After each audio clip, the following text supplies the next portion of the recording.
Legacy, I'm really gonna kill this shit.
Yo, people, welcome back to the YouTube channel. You already know what time it is. It's time for another watch along. Big up your damn selves in the building. Make sure you smash up the likes every single damn time and subscribe if you're new. Listen. Oh, brother. What are you saying, IBK? You good, yeah? You good?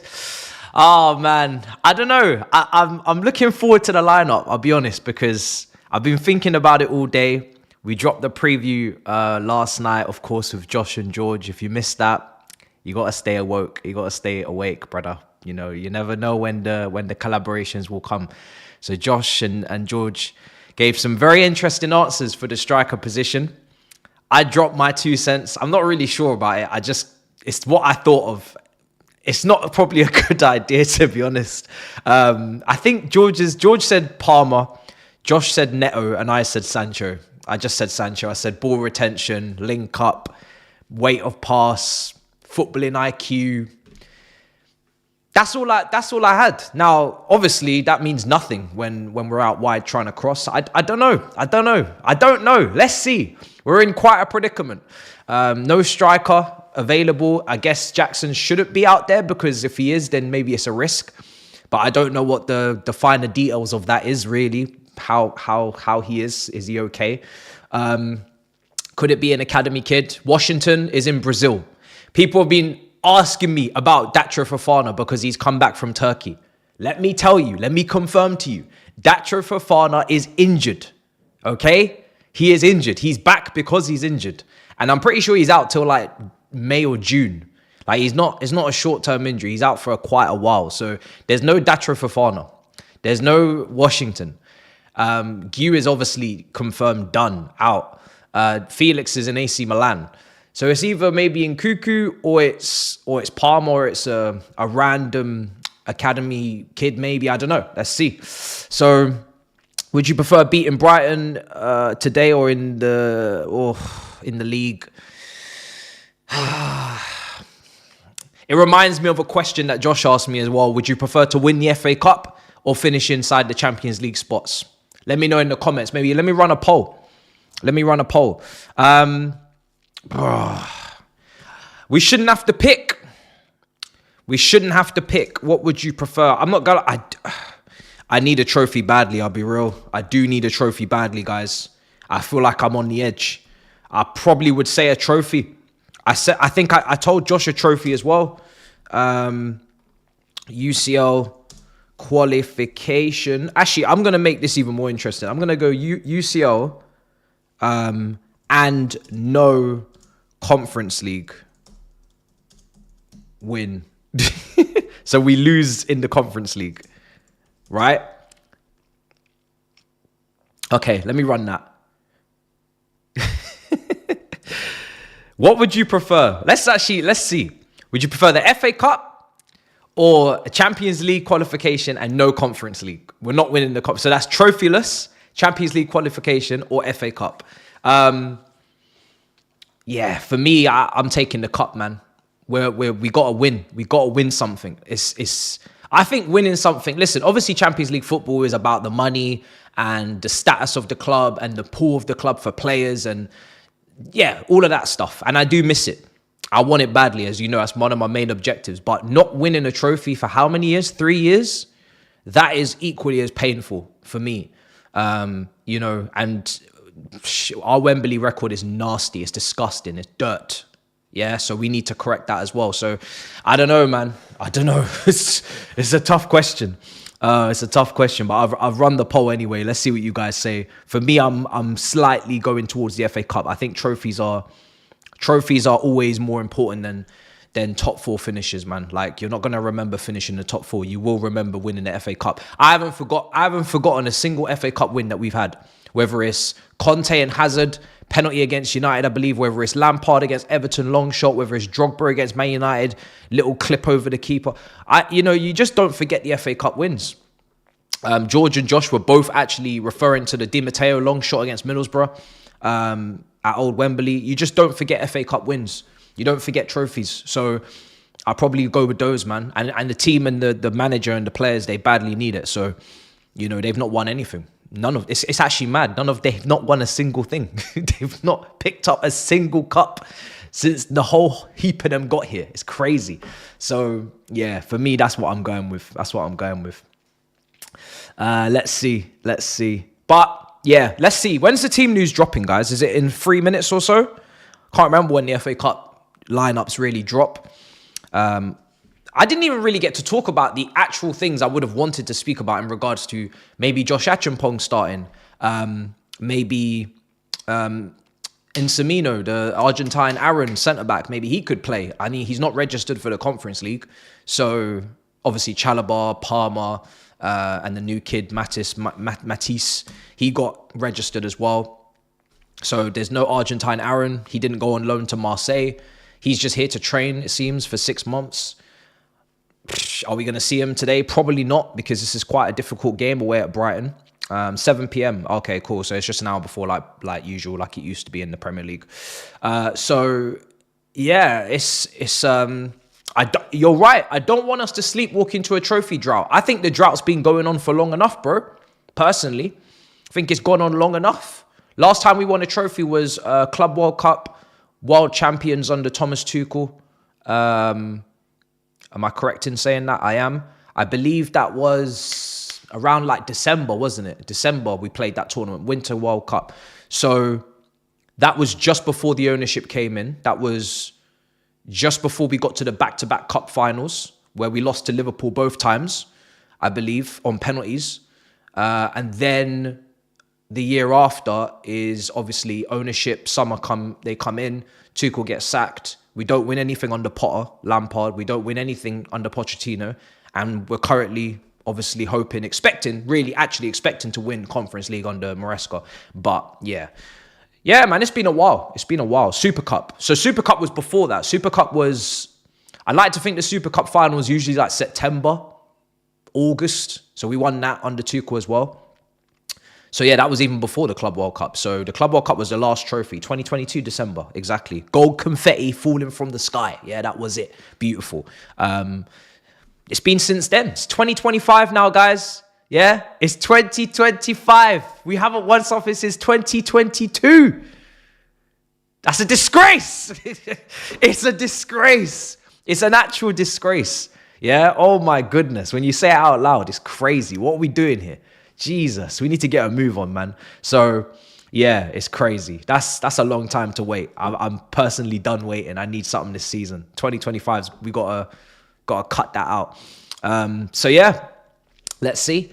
Caicedo, Enzo, will they play? Dewsbury Hall, probably you'd expect to maybe play. This is the team he was actually meant to join, if you remember.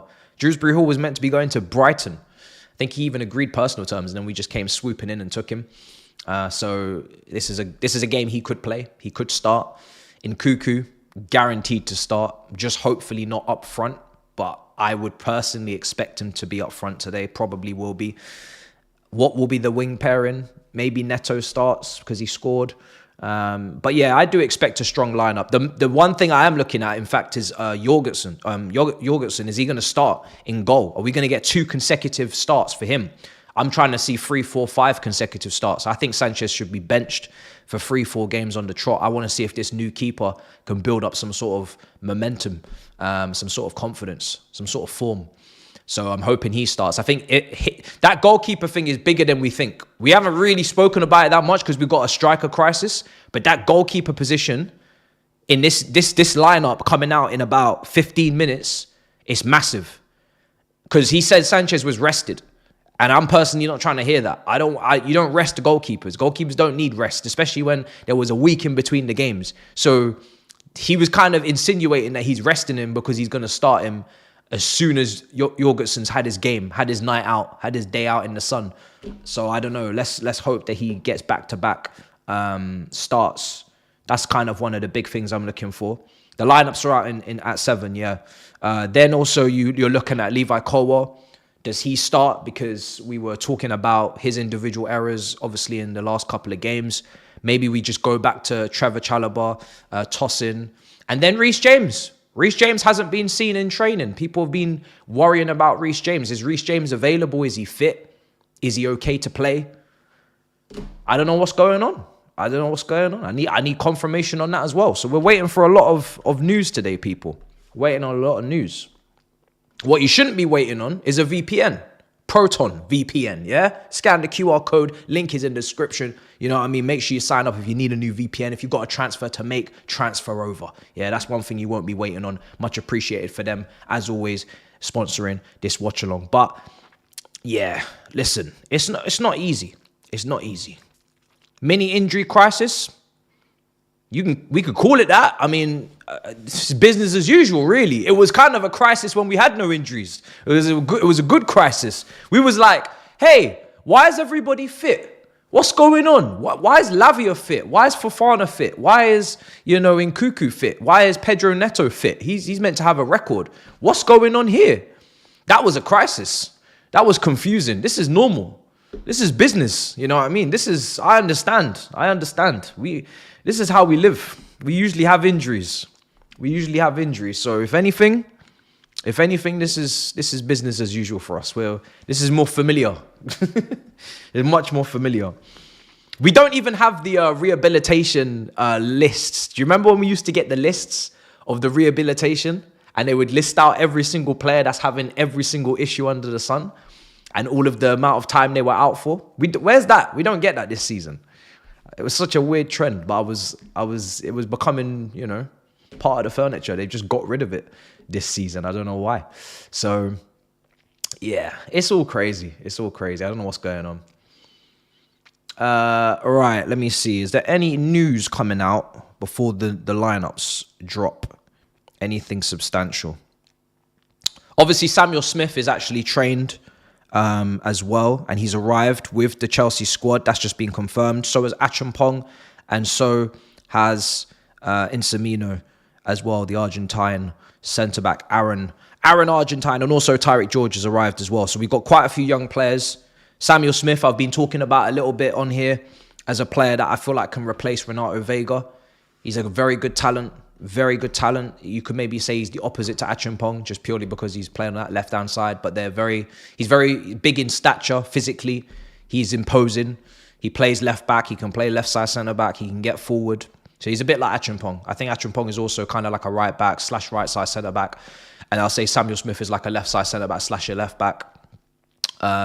Very good talent. Very, very good talent. I want to see him. I don't know how quickly or how long it would take him to get up to speed with first team football, but he's another one that hasn't been registered for the Conference League, which is sad because we've only really now got one proper left back in Cucurella for the Conference League. It's going to have to be Gusto that goes over there if need be, because obviously Chalobah had to be added in. You could only add in 3 players if you're wondering why. We had like 5-6 players taken out: Chukwuemeka, Felix, Disasi, Vega, but you can only add 3 new names.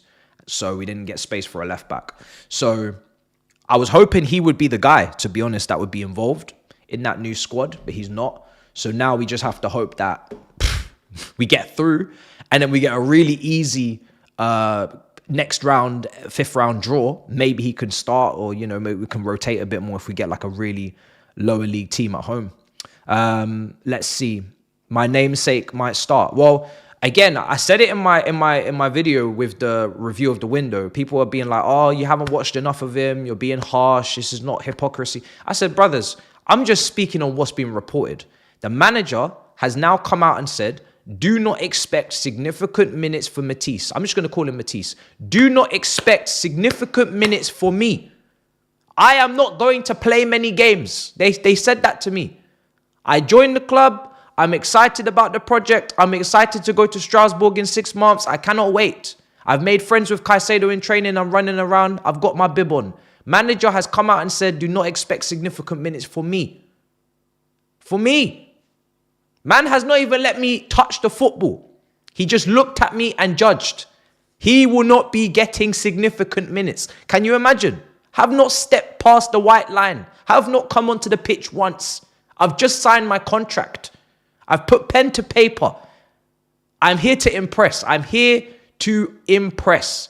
And he has said, no, I have already decided your destiny. Your fate is secured. So I'm just saying that. And the reports already came out and said the same. He's just here to... Matisse, you're just here to train, bro. You're just here to train. You're just here to train with the top players. You're just here to just be in the squad.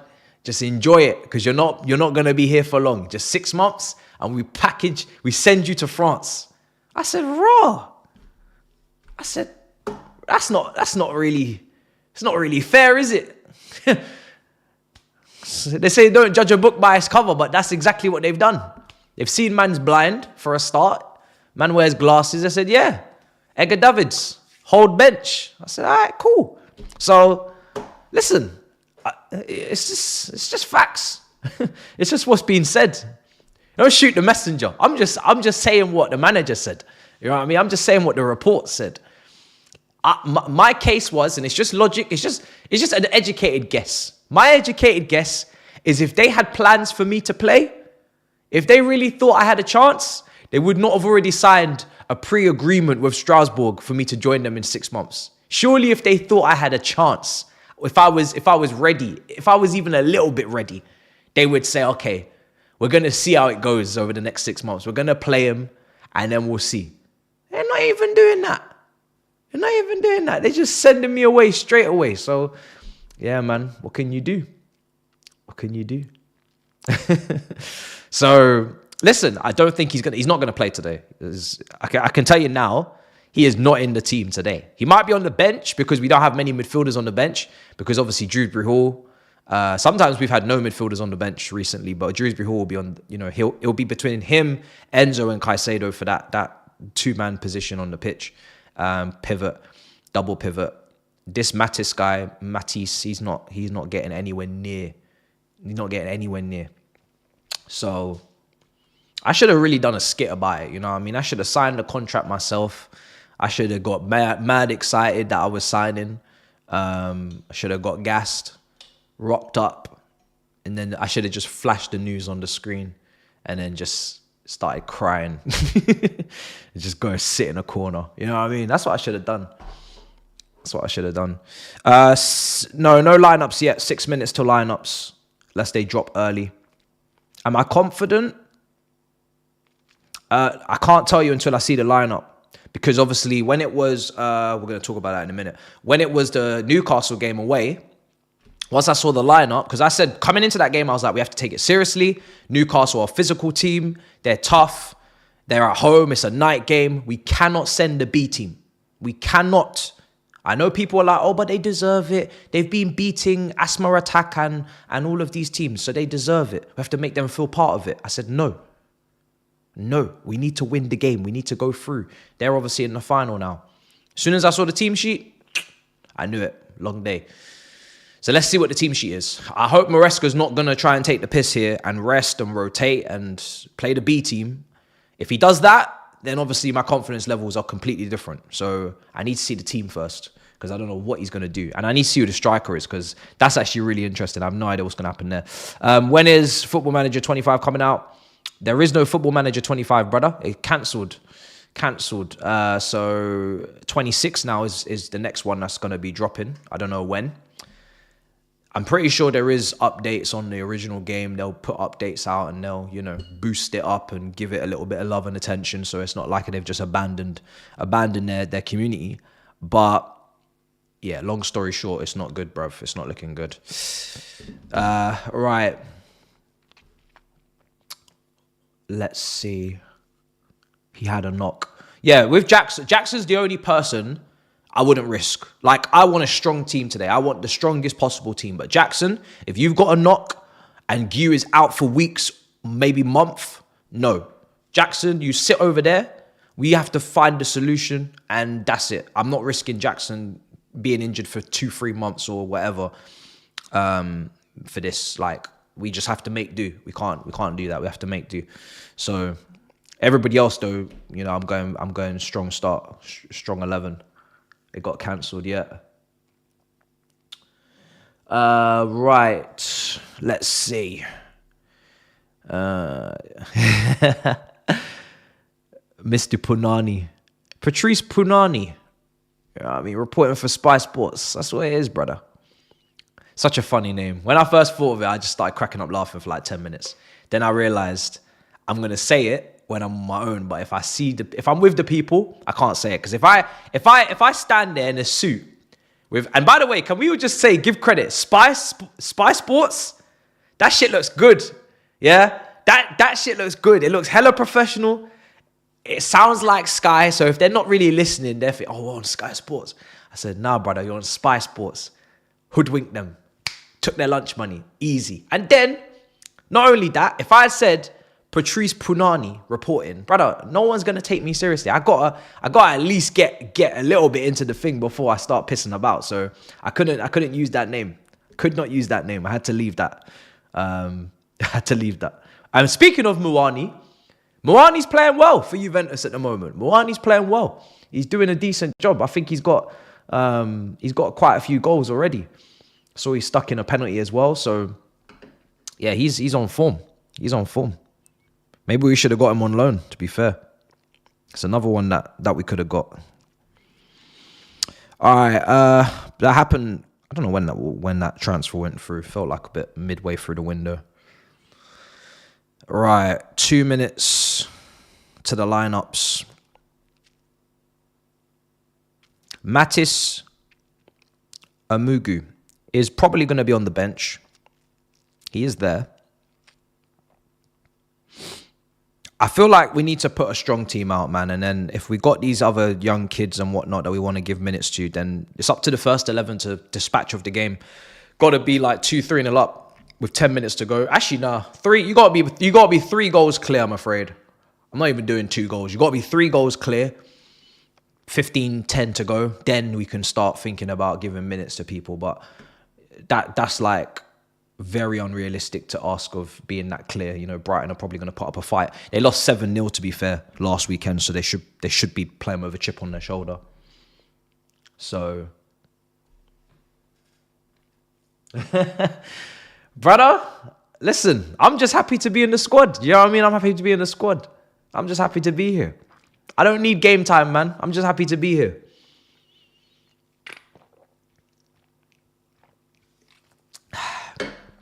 All right, I think it's going to drop in a minute. We need to focus. Nkunku up top. Boy, I don't know. Let's see. It's not out yet.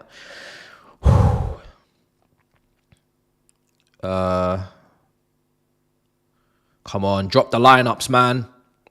Why does it feel like 6:59 is 5 minutes long instead of a minute? Like, can we get a move on? Come on.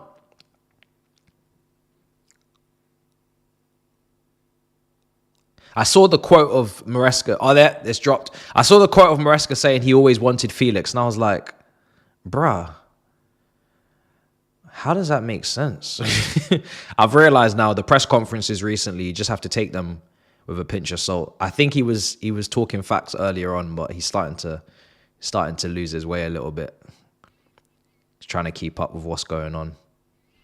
Bro said I always wanted Felix, but I didn't want to play 2 10s and I'd have too many 10s. Why would you want another 10 if you know you have too many 10s?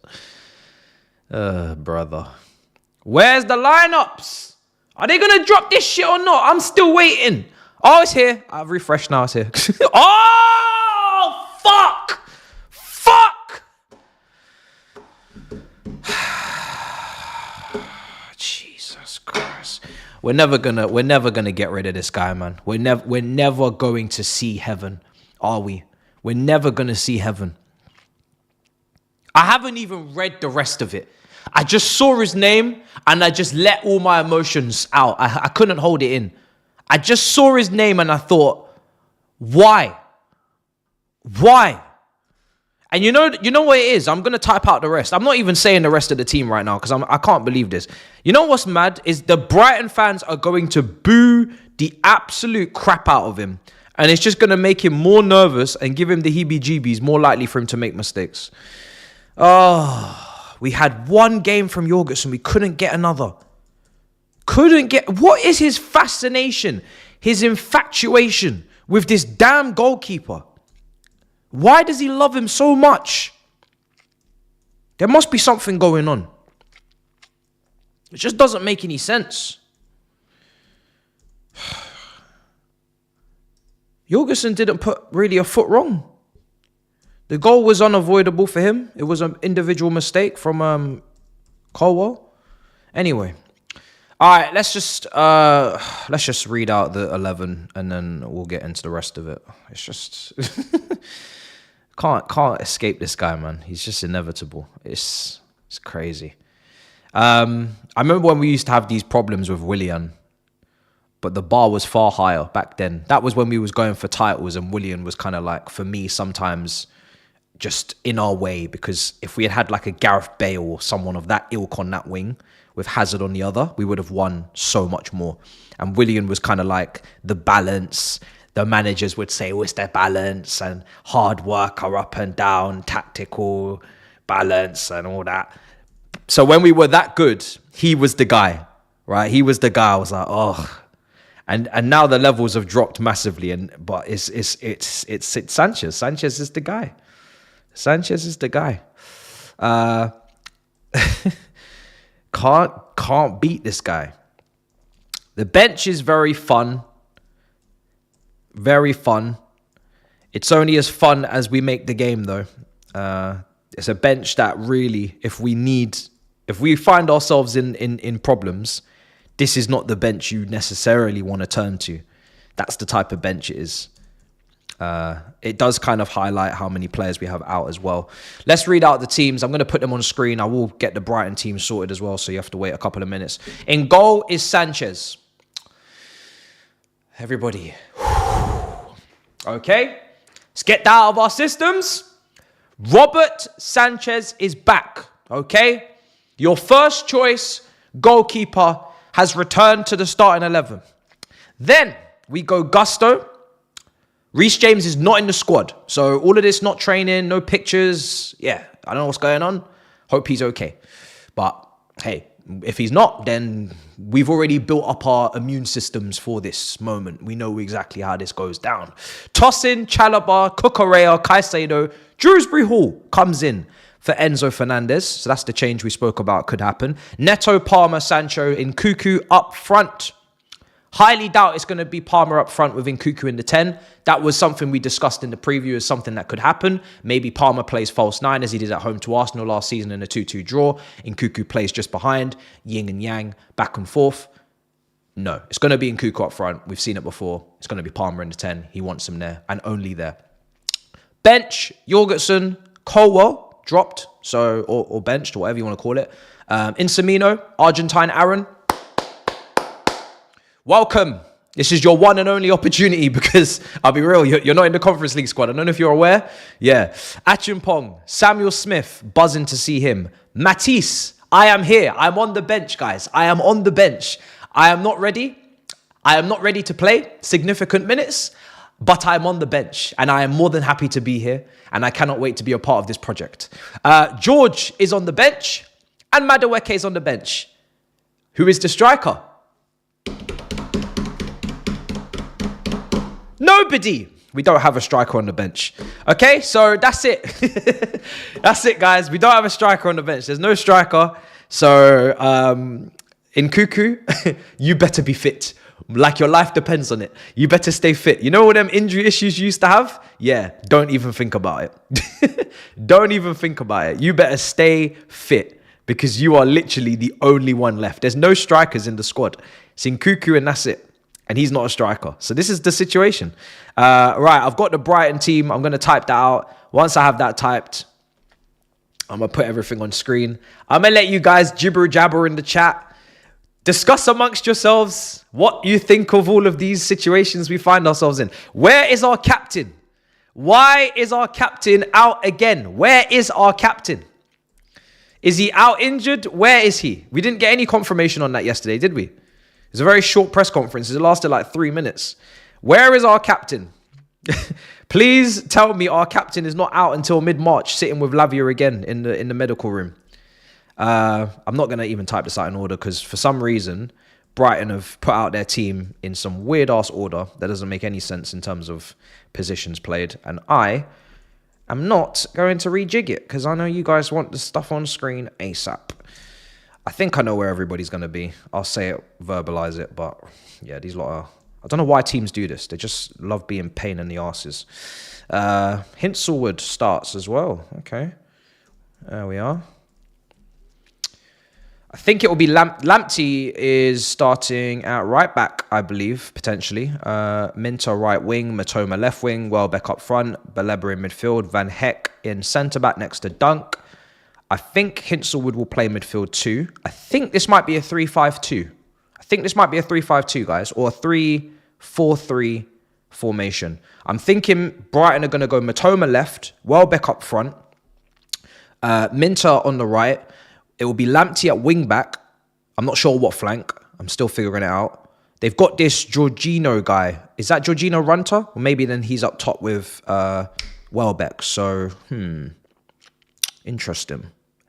I don't know. Maybe one of the wingers are wing backs. Hinselwood will be in midfield with Baleba. Veltman is a defender as well. I'm going to have a little think. It's an interesting one. Maybe I need to check some apps, see how this looks on paper. There's a lot of players there's a lot of very positionally versatile players, so I'm not really sure where any of them are. But it will be interesting. Webster's on the bench. Loads of guys on the bench. Let's see if we can just get this typed out. It looks like João Pedro is on the bench as well. It's a pretty decent team. Remember, Brighton have got a lot of injuries as well. Adingra's on the bench. It's mad how much depth the Brightons and the Bournemouths of the league actually have. Because when you look at how many injuries they have, it's loads. It's always like 7, 8 injuries. Aston Villa even got quite a few injuries at the moment as well. But these teams have got serious depth. Serious depth. Their benches should be borderline unrecognizable, but they're not. They're not. They actually do pretty well for themselves. O'Reilly. Okay, there we are. Okay, team sheets are coming on screen. I think Brighton are playing a back three. I could really be wrong, but I just see a lot of different defenders, and I'm puzzled. I'm quite puzzled. Okay, so let's put this on screen. There we are. So that's how it's looking. That's how it's looking. I'm just going to move this slightly over so you can see the bench. But yeah, it's an interesting situation.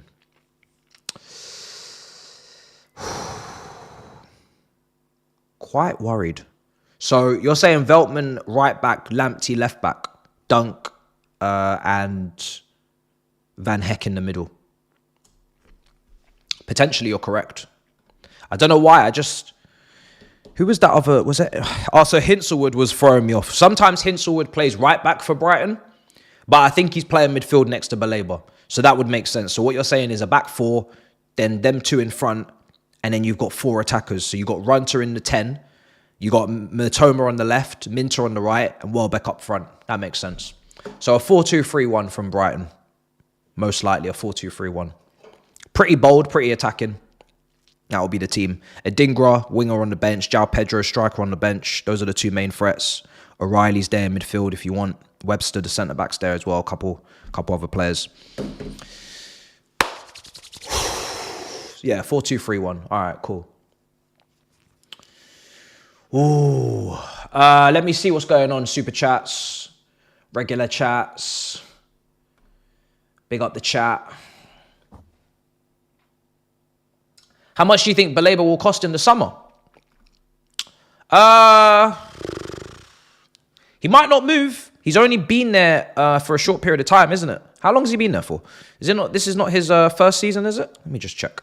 So, in my head, obviously we have to remember the Caicedo price was inflated massively because of competition from Liverpool. So don't take that as like the norm. Then you also have to factor in obviously the whole deal with McAllister, which ended up only being 35 million. So that was also not the norm. So the medium may be somewhere in between. You're looking at like 60 to 70 million probably. I think maybe I don't know it depends on the player. If the player wants to leave, that changes things, you know. If he says he wants to leave, that changes things. Now player power, if that still exists, all these things come into play. If he wants to stay, then they'll obviously charge an absolute fortune. But I feel like it will be between 60 to 80 million. 60 to 70. He shouldn't be costing 80, but you know, it's I don't know. It depends on the market, isn't it? It depends on how many people come in for him, how many teams come in for him. But it will be minimum 60, I think. Minimum 60. When did he join? I'm sure this is his first proper season. No, go away. Let me see. Yeah, Lille. Oh no, he joined from Lille for 27 million euros in 2023. So this is his second season. It's quite a lot of money, to be fair. His market value at the time was only 5 million euros according to Transfer Market. But yeah, this is the situation. So they're gonna minimum double their money on that. They're gonna double their money. Bare minimum. But yeah, as you can see, the bench is quite youthful. It's quite youthful. Lot of defenders on the bench. Only 2 attackers and no strikers. Mydryk is the most senior attacker on that bench, the biggest goal threat on that bench.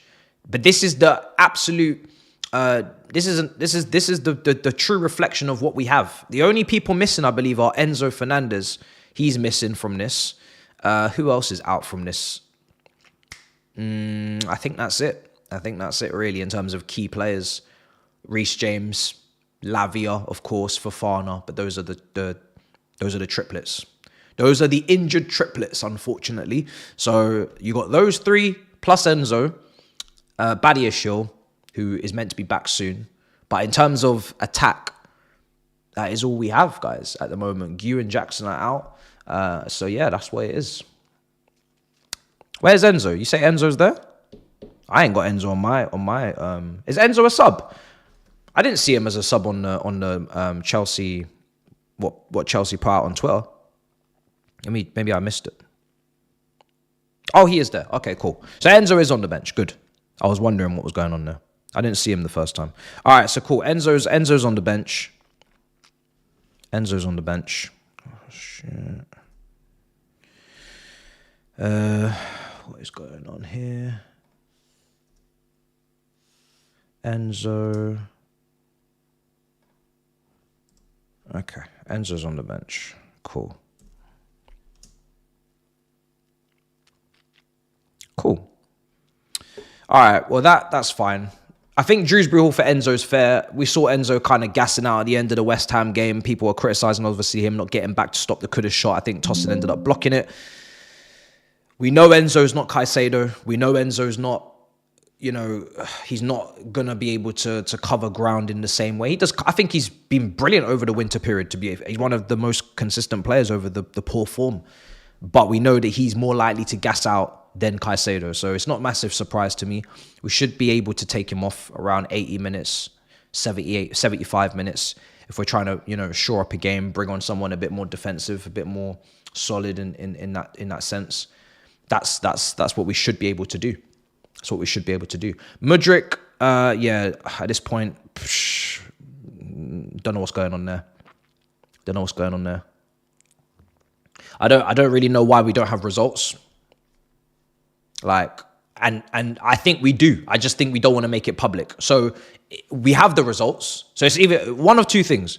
We either don't have the results, and that doesn't make any sense because sample A and sample B don't take that long to get results from. Sample A was, pretty quick. So sample B shouldn't take this long. So either we don't have the results, or we do have the results and we don't want to make it public, which is, I think, that's what I think the truth is. I think we have the results. I think we know what the situation is, but we don't want to make it public. And if we don't want to make it public, that means it's bad news, and he's basically, he's going to be suspended for a significant amount of time. So sample B, I haven't seen it confirmed. In fact, let me read to you what the latest was, because Ben Jacobs already tweeted about this. That was the last thing I saw. So let me just read that out to you, and then you'll know the latest. But let me see if I can find it. Shouldn't be that far down. He doesn't tweet loads, does he? No, he does tweet quite a bit, to be fair. All right, there it is. He's retweeted it for me. So let me tell you the situation. So this is what we got to work with here. Mykhailo Mydryk remains in Chelsea's Conference League squad despite serving a provisional ban after testing positive, right? The sample B taken at the same time as the A is tested. So the sample B was taken at the same time as sample A. So I don't know what's going on there. And then we have to talk about no obligation for any party to disclose what the result is returned or if back already due to confidential process. Okay, cool. So we don't need a sample C, by the way, but it's B only. If applicable, Mydryk has the right to respond before any potential punishment is determined and made public. He denies knowingly taking any banned substance. We've already declared and kind of spoken about the fact that is irrelevant. But athletes have strict liability for anything ingested, whether intentional or unintentional. So again, we already said that. It doesn't matter if he knows it or he doesn't know it or he thinks he didn't take it on purpose or someone else put it. It doesn't matter. A positive A and a negative B can result in lifting of the provisional suspension and no punishment, or the FA can decide to still ban Mydryk based off the A positive alone, likely for a smaller time period. So if the A is positive and the B is negative, the FA can still ban him based upon the A. So he's already positive for the A. So he could be getting a ban anyway. Regardless of what's going on, he could be getting a ban anyway. But if the A is positive and the B is negative, it could be a smaller ban. Now, I don't know if that's fair. Because if the A is positive and the B is negative, that must potentially mean that the A is kind of fraudulent. the A test is kind of, fraudulent. However, the only issue is I think he's already admitted that it's in his system. I think he's already said it, it's come out through his camp. It is in my system. Just don't know how it got there. So he kind of doesn't really have that to lean on. It's not like he's saying the A sample is wrong. So yeah, but really the A should match the B. Shouldn't really be two different results. So if the A is positive, the B should be positive. So it's very rare that the B is negative if the A is positive. So I don't really know what we're waiting for, to be honest. Should really just be getting this over with. But hey, I want to drag it out. That's why you would take free samples. You shouldn't have to take free samples. It's a very detailed, rigorous process. Very professional process. They take that very seriously. It's not like VAR. It's not like VAR offside checks where, comme si, comme ça. It might be sometimes good, sometimes maybe shit. It's not like that. With the drug testing, it's it's point for point for point for point. It's not. There isn't errors. There shouldn't be any errors there. There shouldn't be any mistakes. This is a very serious... They don't take this shit lightly. This is a very serious... Think about it. They're trying to make sure with these random tests, because that's all it is. There is no queue. There is no ballot. You're not voting. It's not the election. It's random drug testing. They have to... This is one of the most important pillars in sport. Any sport. Drug testing. Any sport, whether it be rugby, football, NBA...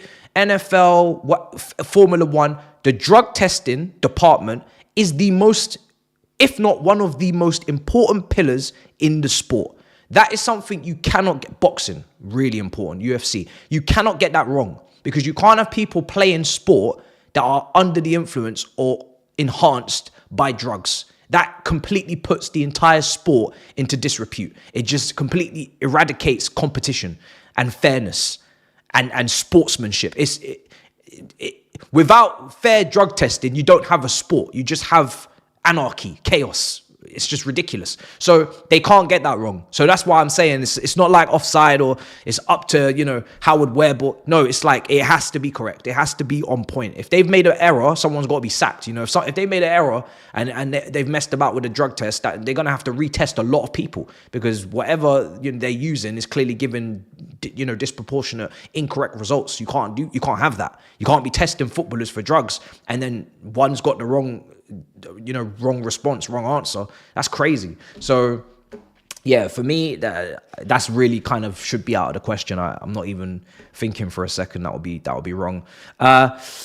So let's see. Reece James, what? There is no bench striker. There was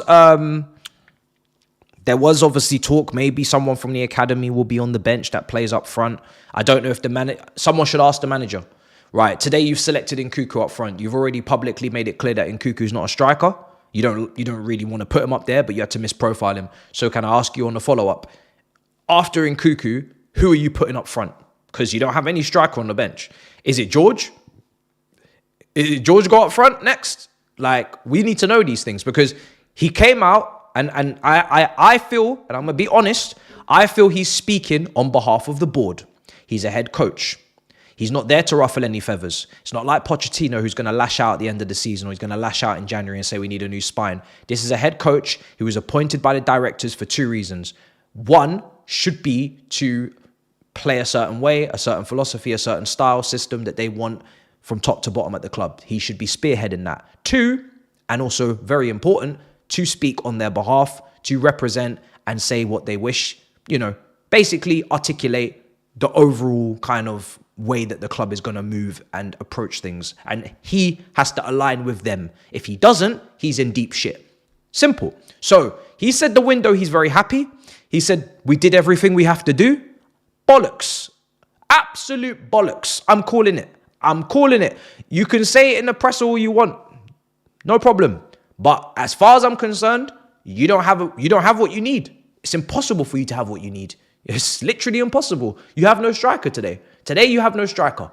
You can't say that Nkunku's a 10 and you play him up front because you have too many 10s and then we get rid of two 10s in Chukwuemeka and Felix and then Nkunku's back up front again because you don't have any strikers. So it's bollocks. So you can't possibly be saying that we got everything we needed to get because we didn't. We didn't. We all knew we needed a striker and we didn't even need a striker because of this. We needed a striker because we needed a striker. We needed a striker because our striker is in terrible form. He's really young. He's still developing and he needs help. And I'm not talking about Gu. So that's why we needed a striker. Now we need a striker for a whole different reason because we don't have a striker. So yeah, he can't be saying that. He can't be saying he wanted Felix and then he didn't really use Felix or trust Felix outside of relegation games because he didn't want to play two 10s. But then when Felix leaves, he plays two 10s in the last game in the second half. And he says, actually, we could play two 10s. So again, love and guidance, brother.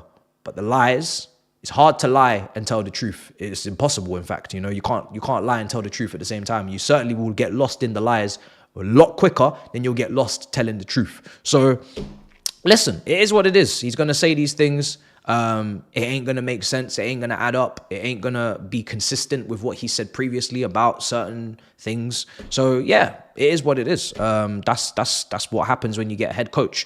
That's why we didn't get anybody bold or anybody outspoken or anybody with their own kind of, their own rules and regulations.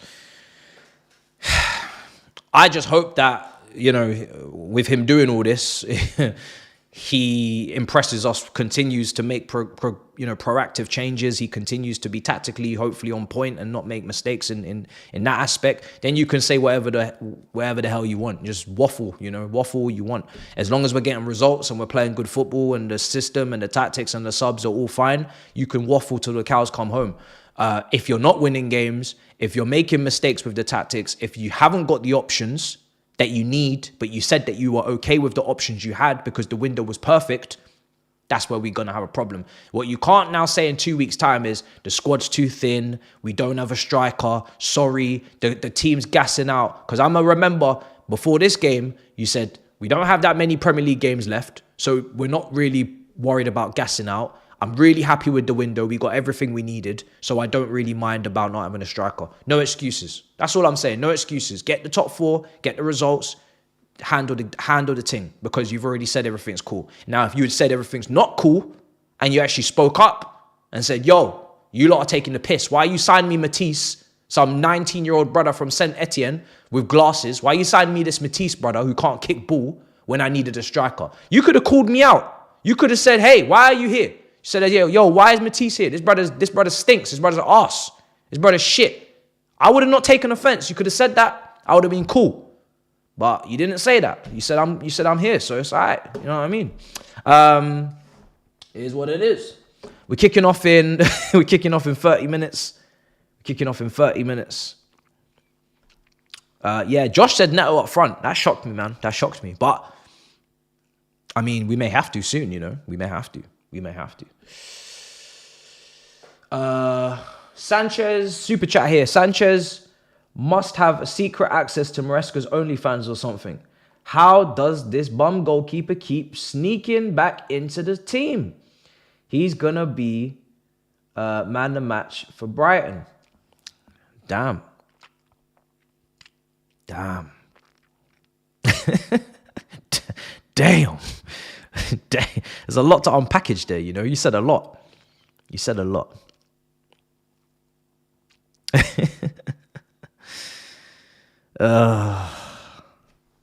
Bro. Someone got to take his phone, man. Someone's got to take Kanye's phone. Oh, sorry, Yee's phone. Someone's got to take his phone. He just fucking up the timeline completely, man. Just tweet after tweet after tweet after tweet after tweet. It's crazy. Man said he refused to take pictures with Make-A-Wish kids. Like, what? What? What is going on? It's crazy. Inshallah, we will win. Can you show your fridge? I'm not gonna lie, the fridge is very boring. Apologies. When I initially got the fridge, and I will still, but I had like different variations of Red Bull in there, and water, and ciders, and you know, apple juices. It's a new year, so I've just got water. I've just got water at the moment. Sue me. I'm trying to be healthy. Guys.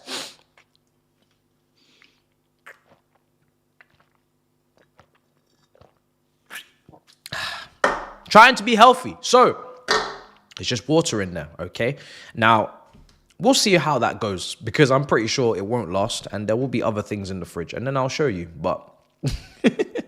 right now it's boring, so I'm not going to bother. There's nothing interesting in there, but yeah, it's doing okay for itself back there. It's doing something. And also, let's discuss this, because it seems to be, you know, rumors are circulating about my tits, and you guys are calling me my tits. So now it's like, I have to address it. I have to address the rumors. Okay, first of all, they're not there because I am not working out, or I am not training. I am not physically fit in my peak condition, which I'm not, more than happy to admit. But that is not the reason, okay? That is not the reason. The reason, and I Googled it, and maybe you all slandered and told me it. Actually, when I took my top off and I was swinging it in the air, and then all the clips were going on Twitter, they were like, yo, this brother here, he's got moves. And I'm just reading all these comments. I'm like, yo, this brother's got bigger tits than me. And these are girls. I said, yo.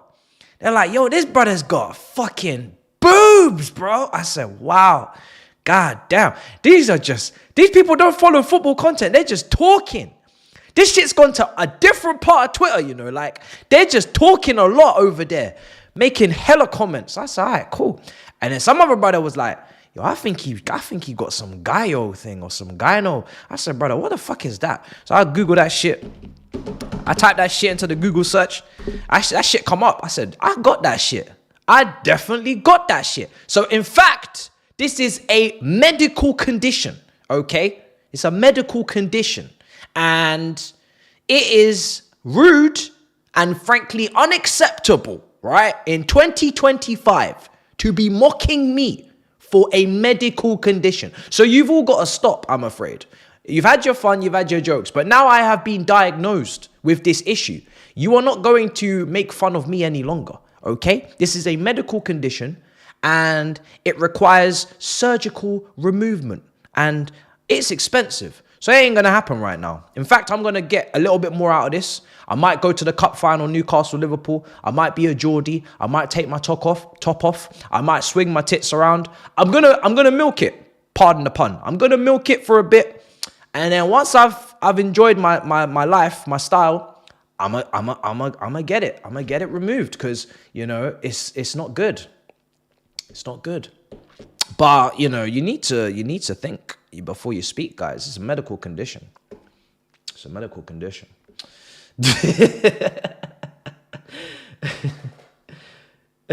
Where did you get this diagnosis? Google. It ain't got nothing to do with the fucking gym, bruv. Stop talking about the gym. All right? I told you this already. I've been to the gym many years ago and it was still there. Don't talk to me about the gym. Please. It ain't got nothing to do with the gym. All right? It's a medical condition. And I plan to be medically advised by a doctor.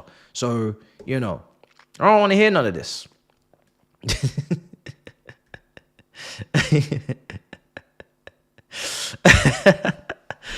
Oh, this chat's funny.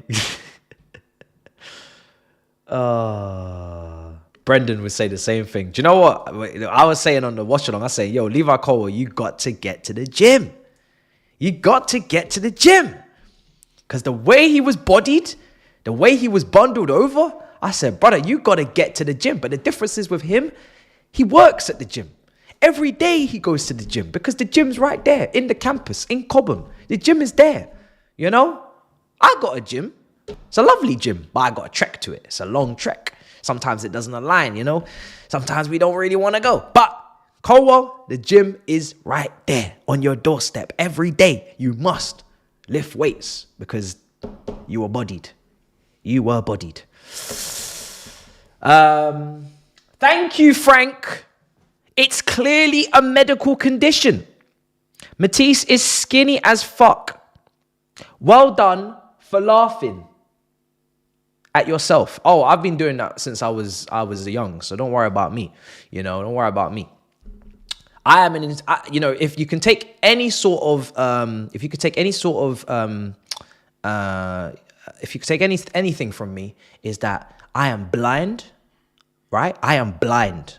So blind that I don't qualify for laser eye surgery. They say I don't qualify. We may not qualify for the Champions League. I don't qualify for laser eye. Can you imagine not qualifying for laser eye? Do you know how blind you have to be? Do you know how much of an issue you have to not qualify for the procedure that cures the problem? That is crazy. I don't qualify. You know how mad that is? Because otherwise I would have this shit resolved ages ago. So I'm blind. I got a lazy eye. We all know I got a lazy eye. Okay, sometimes it wanders. Sometimes I get sleepy. Eye drops don't always go in. You've seen the thumbnails. Those were edited. The fact that some of you believed those Spy Sports thumbnails, we need to have a word. We need to have a conversation because you really believed it was that bad? Really? You didn't see the edit? Come on now. So we got that.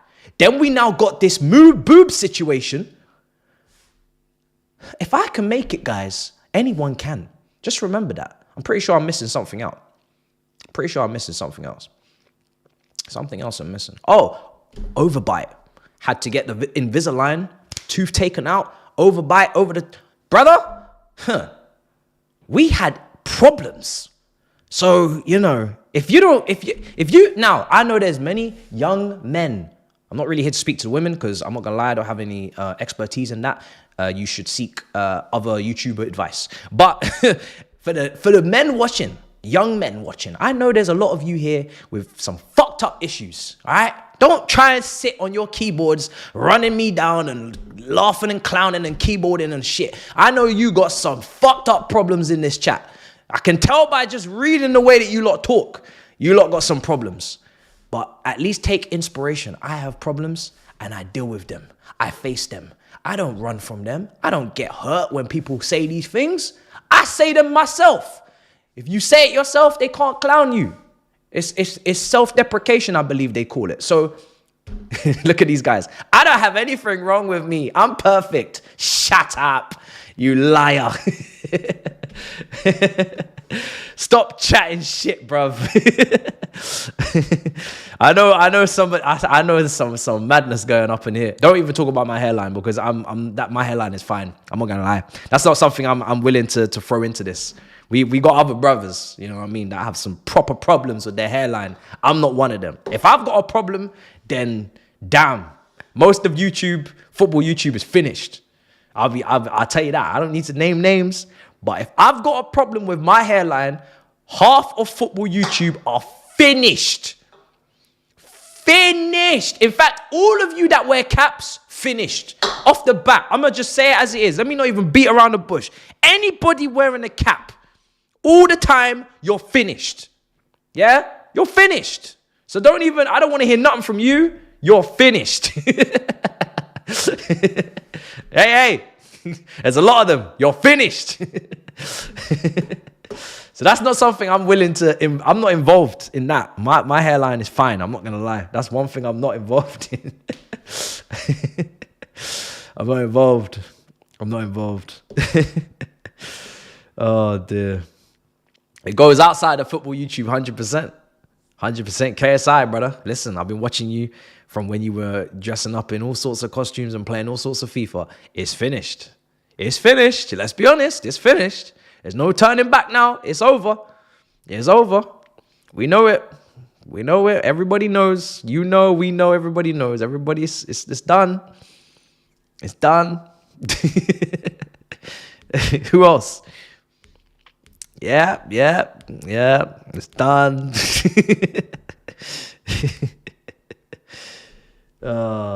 It's finished. Yeah. But it's fine. It's not a problem. It's not a problem. Because we've all got our problems. You know what I mean? We've all got our problems around here. So it's not a problem. Exactly. We're not here for perfection. At all. That's not our problem. That's not our business. Toby catching strays. Some brothers don't care. They're rocking it. They're rocking it well, you know. They're proud of it. Do you play 2K games? I don't, man. I need to reload my Twitch, man. I need to re-up my Twitch. I need to get back into my games. I do need to get back into my games. I said I was going to get the new Call of Duty. I love the campaigns. I've always been a Call of Duty campaign person. So I wouldn't mind getting the new... I've been thinking to myself for weeks I'm going to get it. I just haven't got around to getting it. Get it, do the campaign. Hopefully it doesn't take me 10 years to complete. But I don't know. Gaming's in a weird space right now because everybody's just waiting for GTA. Let's just be real. Everybody's waiting for GTA 6. I'm waiting. You're waiting. It's like, I feel like the other games right now, maybe I'm wrong. Maybe I'm out of touch. There's probably some games you guys are going to recommend that I should be playing because they're good games. But I feel like everybody right now, when games coming out or there's games out, I'll get to it. You know, I'll play it. I'll play it later, man. Like, I'll get to it. When GTA 6 comes out, it's not going to be I'll get to it. It's not going to be I'll play it later. It's going to be pre-order the pre-order. I'm a pre-order the pre-order. If there's a pre-order to the pre-order for the pre-order, I'm going to pre-order. I'm going to get that game before the game's even out. If the game's out in Asia before it's out in the UK, I will fly to Asia, get the game, bring it back to the UK and play it. That's how desperate I am to play this game. And when I get this game, I'm not doing anything else. We might miss a Chelsea game. I'll be honest. If the game comes out and I'm going to be streaming it on some platform or maybe all platforms at the same time. I might stream it on TikTok, Twitch, YouTube, Instagram Live. I might just stream everywhere at the same time. Once I play this game, nothing else matters, guys. I hope you understand this. If there's a Chelsea game, we'll watch it, but it will be in conjunction with the game we're playing. If, you know, everything else is on pause. I might not be on any shows. I might say, listen, sorry TalkSport, sorry DR, sorry Big Six. I will see you guys when I've completed the game. I'm still playing the game. That's how I feel. That's how I feel. So I don't think any other game gives you that emotion, that feeling. Now, it better be good because we've been waiting a while and I have no idea when it's coming out. Honestly, take my money. Facts. If this game costs like say it costs like 100 quid, I'll be annoyed, but I'm still buying it. If this game costs 150 quid, I'll be very angry, but I'm still going to buy it. Like, Rockstar have got us all by the balls. Like, they could do whatever they want. We're all getting this game. They've got us in the palm of their hands. They've got us right here. It's a disgrace. It's an actual disgrace. They got us right here. Like we are dying for this game. So hopefully, but I don't think any other game's given me that emotion or that feeling, man. So I have to be real. Why is my watch telling me I'm doing activity? I'm not doing nothing. Man said exercise goal achieved. You've reached your exercise goal. Excellent work. Brother, I'm drinking a Fanta. I'm sitting down doing a watch along. What the fuck are you talking about? My heart racing. What the hell? This shit's just lying. Maybe introduce Datro Fofana back into the squad. Oh, you're killing me. I'm going to tell you again. This is a super chat. I'm going to tell you again. Datro Fofana is injured. He's out. I'm sorry to tell you this. Maybe you thought when he was recalled, he could be a striker option. He's injured. I don't know how long he's injured for, but I heard it's until like May, June. That's what I heard. I don't know if that's right, but I heard that. I did hear that. Someone said you look like Colwell from Wish. Colwell from Wish. Brother. That's a shame. That's a damn shame. You couldn't even give me something else. You said Wish. I was kind of moving more for like a Primark, personally. But it's fine. At least a Primark. A TK Maxx. But you just said Wish, so I already know what to say. Respect my man. Needs a real man to handle this the way you do. Brother, listen. I always say, yeah, if you're going to do this social media thing, you have to have thick skin. You can't be coming up on these Listen, remember, I was birthed on Twitter. That is the most toxic platform out of all the platforms. I don't care about what TikTok think they got over there. They think that they're the real ones. They think they're the baddest. They're not.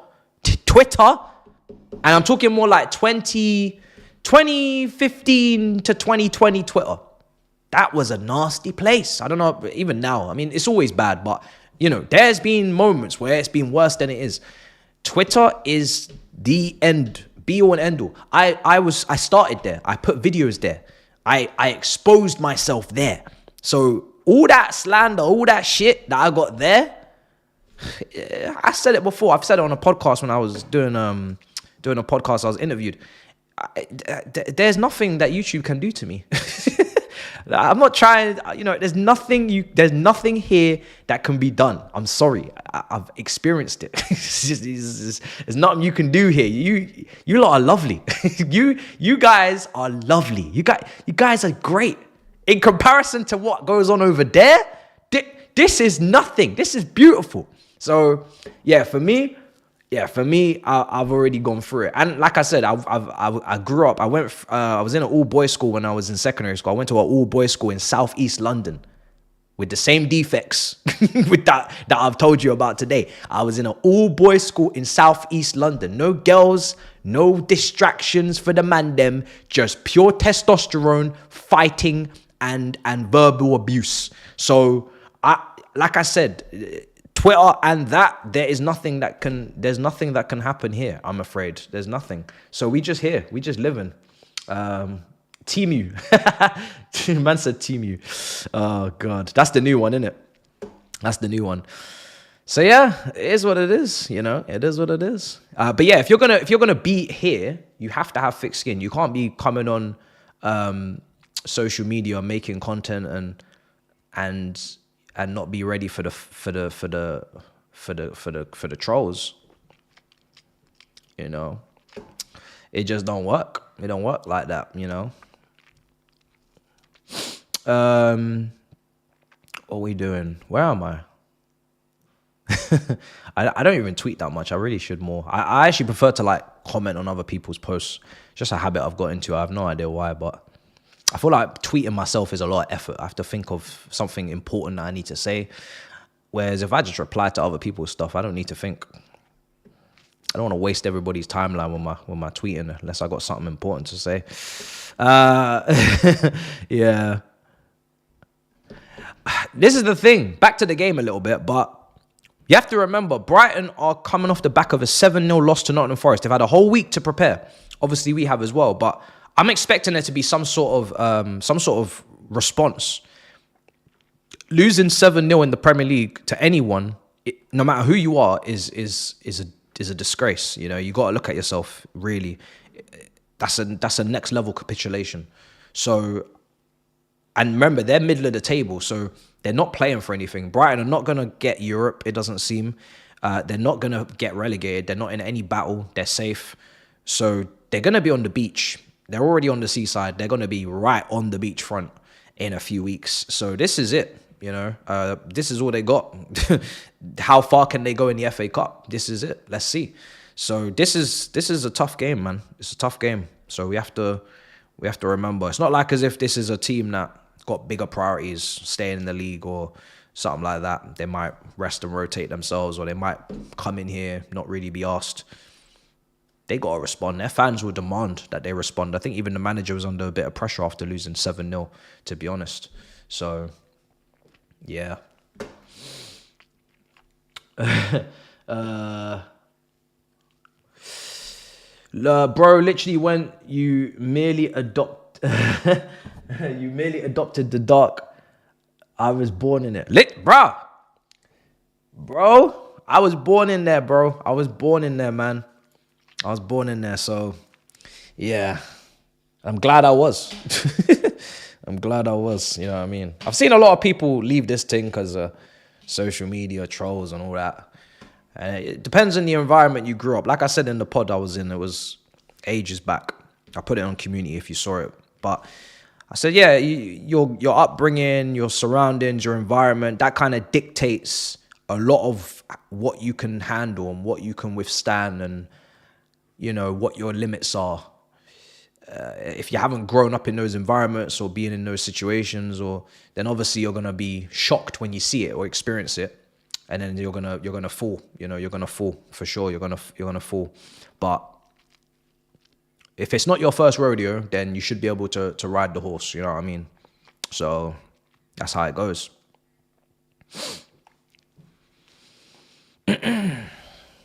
Yeah, I think everybody's seen Kanye's tweets, bro. I'll be honest. I don't think anybody hasn't. I don't know how you could miss them. They're every 5 minutes. They're every 5 minutes. So yeah, it's been quite incredible, to say the least. I hope he gets the help he needs. That's all I can say. I hope he gets the help he needs. I don't know what's going on there. It's not normal behavior, and I know he's God and everything, but yeah, it's weird. It's very, very weird.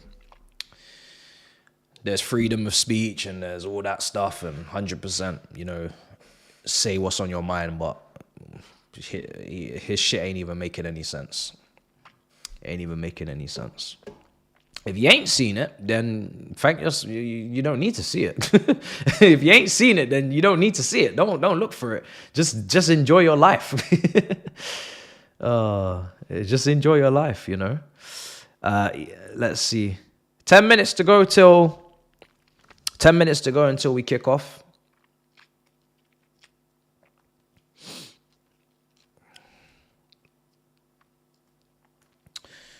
I am.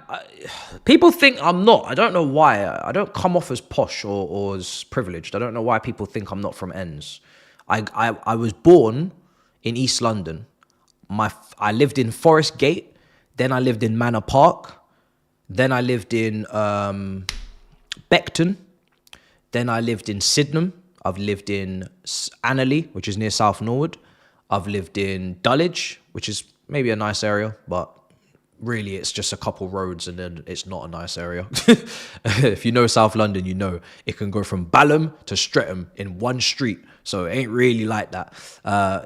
So yeah, I've lived in all these places. So I don't know why. I don't know where people think I grew up, in Kentington or something, or some fucking, you know what I mean, Zone 1. They thought I lived in Baker Street. I don't know. It's weird. I don't know what people think. I don't know. You know, just because you lived in ends, this is the one thing I will say. Just because you lived in ends, it doesn't mean you were doing what was done in ends. You can live in ends and just get along with your business and just do what you need to do. Very average student, go to school, come home, play PlayStation, go school, come home, play PlayStation. Just because you grew up in ends doesn't, go kick ball in the cage, go home, go playground, go home. It doesn't mean because you're in ends that you needed to do a madness. I needed to go and mash someone up and do it. No, it's not how ends works. Ends is ends. You live there because you ain't got money. I didn't have money. That's why I was in ends. You know what I mean? I was in ends. I wasn't no smart student. I just was there.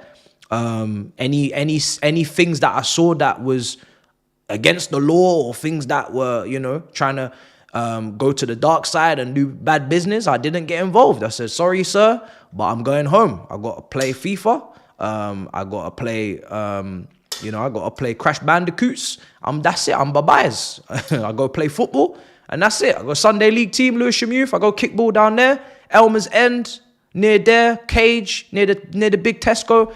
I've lived all over South.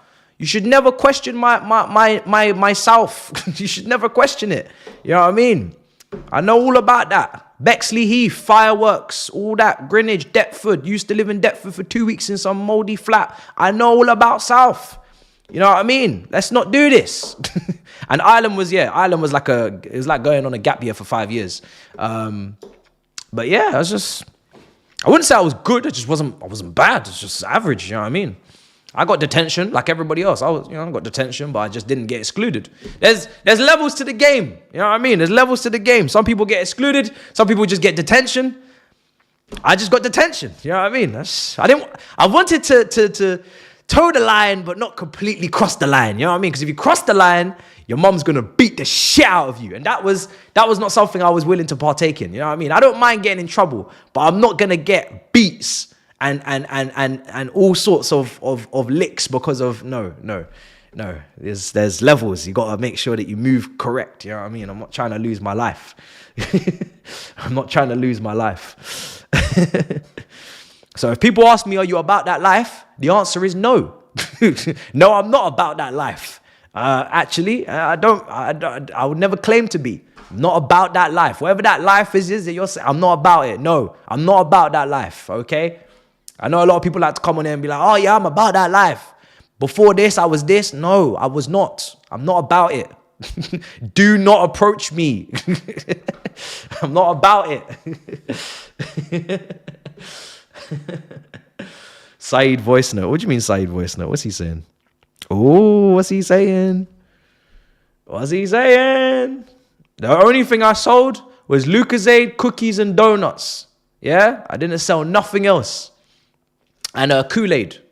But that was a lot. That was a lot of effort. Yo, Matisse, you must. You must.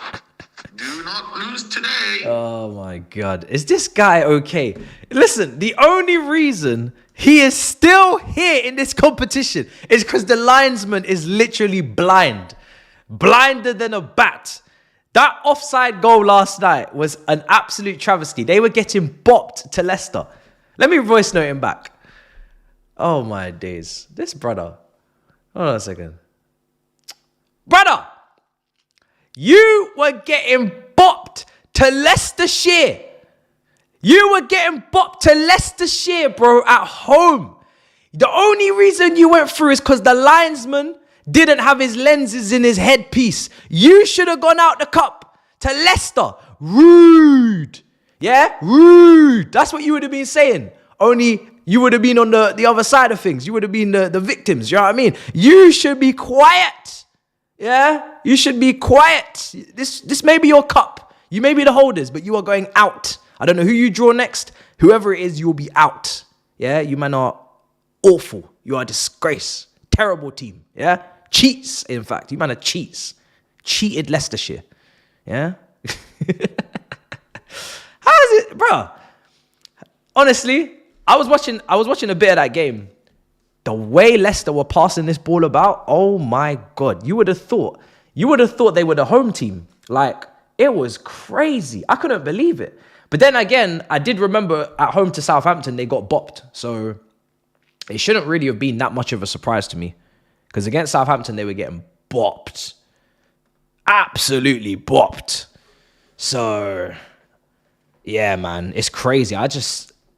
You think that it's a one-off and then Leicester go and do it as well. You're thinking, Jesus, man. How you got Leicester bopping it about, keeping the ball? I don't know, man. Man United are really bad. They're really, really strange. They're a strange institution right now. Really bad.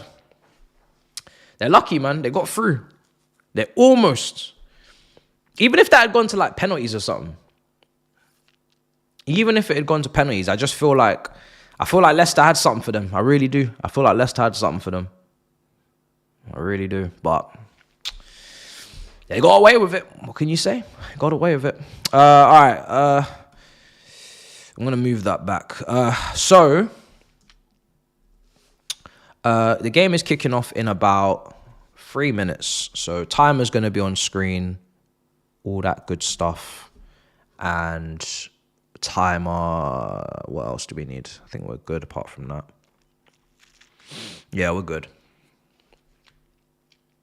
We're good. We're good.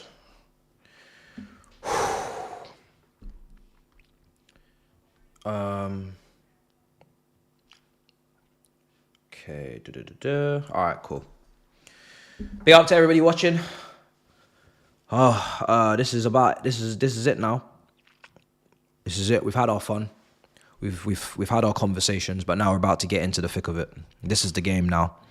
2 minutes, and I hope we can handle it. I mean, there's a gap. There's a week gap. Again, I'm not expecting too many tired legs. I'm not expecting that excuse, really. We have a bit of a gap between these games. It's not like we're playing 2 games a week right now. Obviously, Cole Palmer was registered for the Conference League squad, so he'll be there now. The latter stages, we're taking it more seriously. Even though the teams we're coming up against, we still should be battering them, to be honest. Should still be battering them. But yeah, that doesn't start till March. So, you know, February is just Premier League, FA Cup. That's all it is. If you want to have less games than this, then I'm afraid you don't want to be a big club. You get knocked out the first round of the FA Cup because you don't want too many games. Do you know what I mean? This is as light as the fixture list can get. So there should really be no excuses. Bro. Oh yeah, I read this one out. You're my favorite content creator. Then when sending a super chat to say thank you, you described my exact childhood. Also growing up in Forest Gate. Wow, trippy. That is crazy, bro. That is insane. Wow, Forest Gate. So you know about Odessa Park. You'll know about Odessa Park. Right in the middle of the community. Big park in the neighborhood. I went to Odessa Primary School. I think it's called that. I'm sure it must be. Something like that. So yeah, wow, that's crazy, bro. My mum used to have a nursery in Forest Gate. So it was called the Gold Star Day Nursery or something like that. Some very old building near around the back of Forest Gate. All them brown houses with the, I don't know what architecture that is. I don't really know what that is, but they're very distinct look in East London, those type of houses, or that area anyway. So yeah, man, I know that area, man. I know that area. It's crazy. It's crazy. I don't mind no trophies this season. We won the Florida Cup.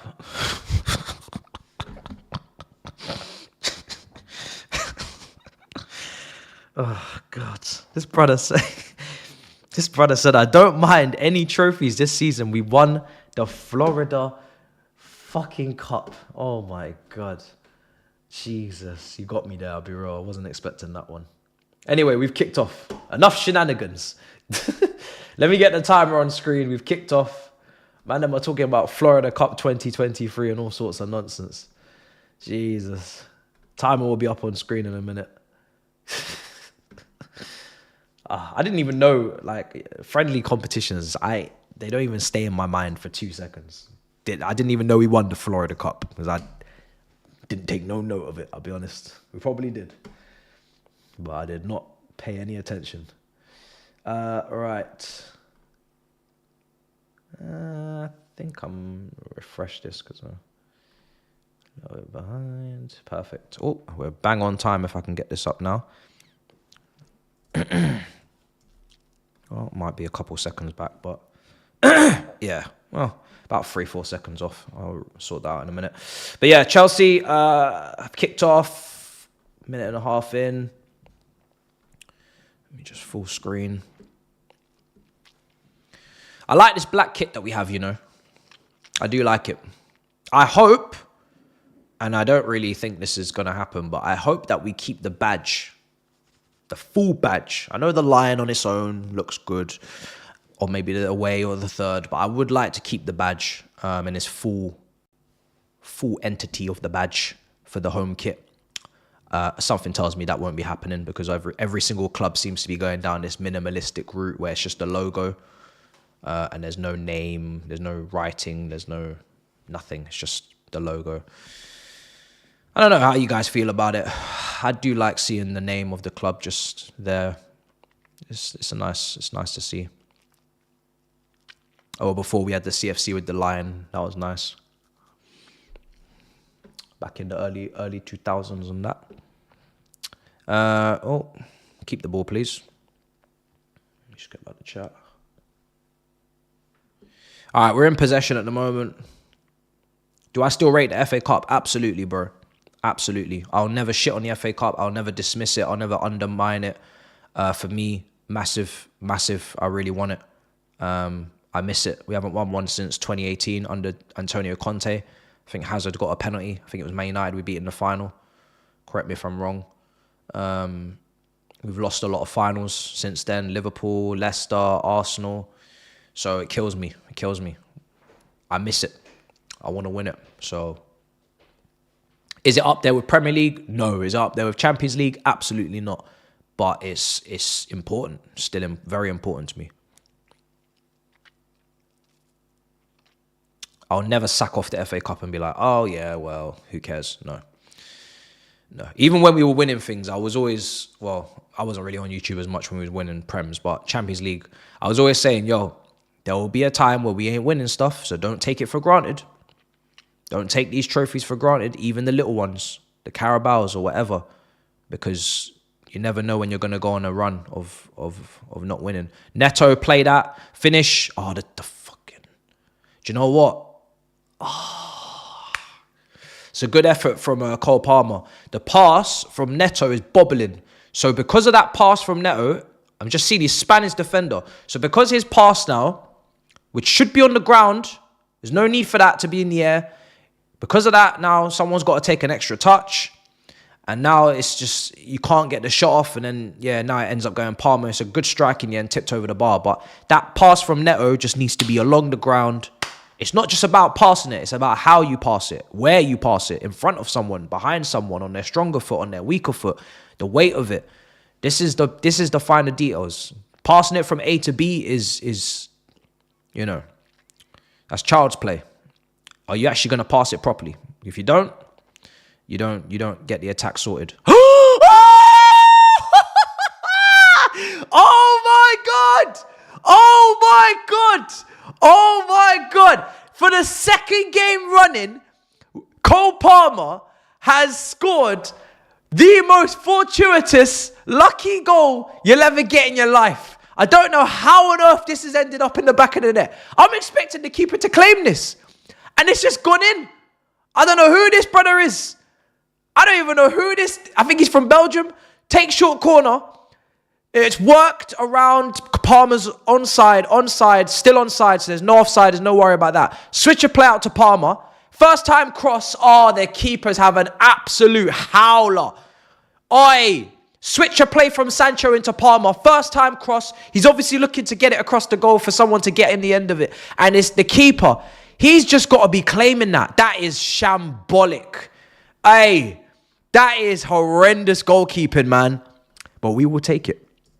We will take it to the bank. We will cash in the check. I don't care. Wow. This goalkeeper, what on earth have you done? That is an absolute howler. Takes me back to the Man City game at the Etihad. First couple minutes. howler, gift given from the gods. Can we take advantage of it? Gift given from the gods this evening. You know, that is a gift. It doesn't get any better than that. I don't know what's going on. Oi, listen. I don't even think that goes down as a Palmer goal because I don't think it's even going on target. It's a cross. It's going towards goal a bit, maybe. I don't know. We'll see what they give. It looks like a cross, maybe a cross shot at best. It's not really a shot, though. It's very clearly to go across the goal. Maybe it was going in just if, you know, maybe it would have just hit the post and gone in, maybe. But, you know, it could easily be just going down as an own goal. Ball comes into the box. Sanchez claims.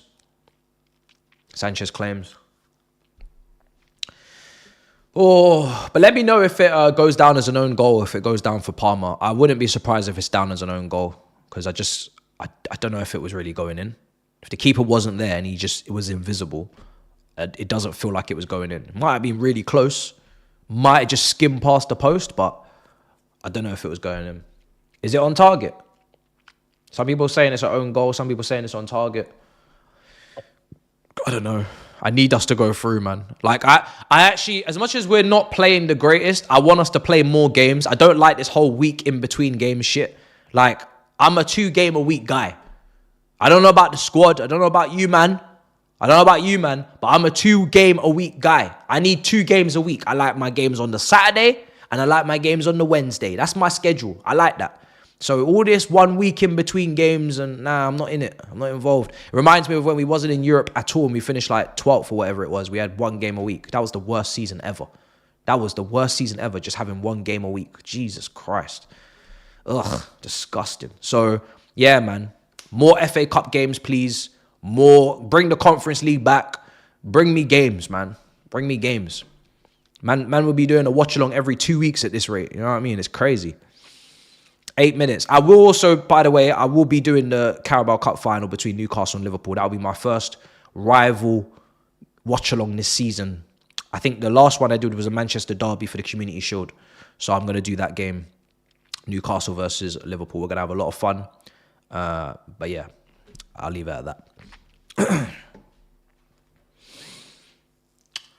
9 minutes gone almost. Brighton, switch of play, good touch from Minter, poor pass. Sancho tracked that down.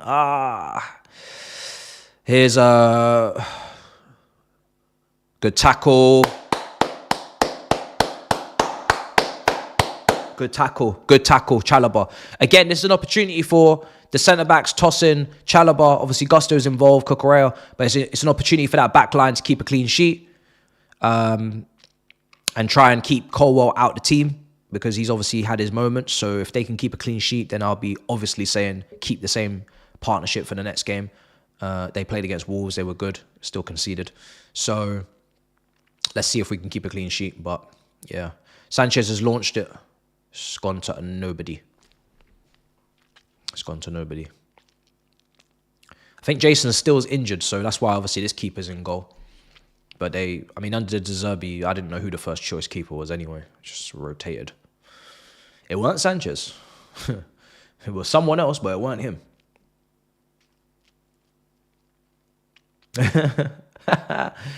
Someone said we got two silly Brighton goalkeepers out there today. My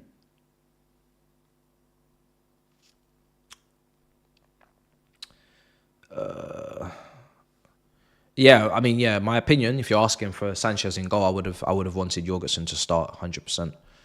But I knew he wouldn't, so manager loves Sanchez. All right, Brighton in possession.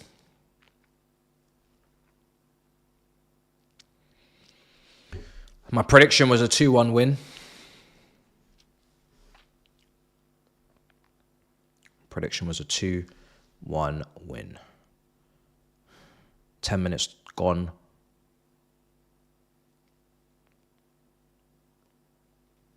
Going down the left-hand side. Oh.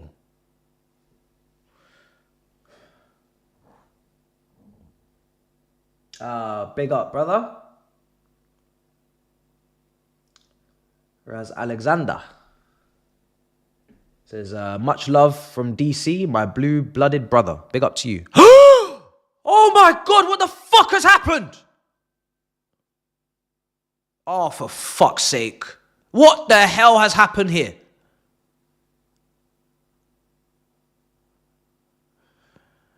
What's happened? Oh my God, what's happened? I turn for 1 second to read a super chat from my beloved brother from DC, and I turn back and I see this bullshit happening on my screen. Sanchez punches away. Okay, let's leave it there because the attack basically ends. Cross comes back in. Back post. Oh, for fuck's sake. The marking. Listen. Sanchez comes out for Chalobah. It was headed away. Keeper loves to do that shit. Miscommunication. But I'm sorry. When that ball comes back in, what's going on with the marking? He's in between two centre-backs. That should never happen. One in front, one behind. Why has this guy got a free header right on the penalty spot? Why?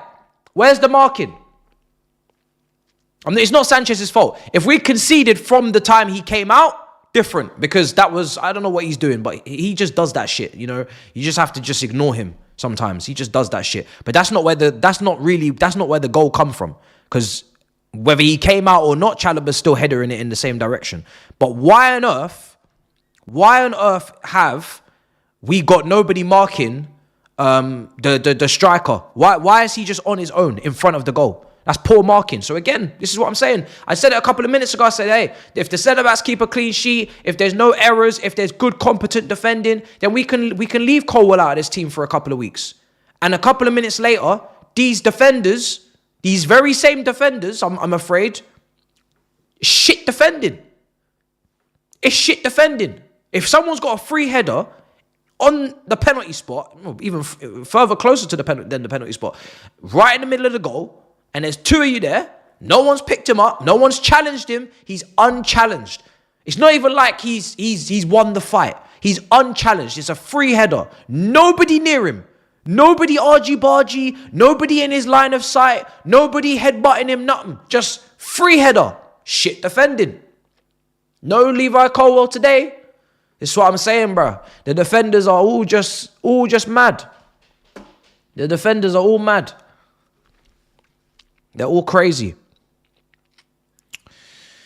Oh.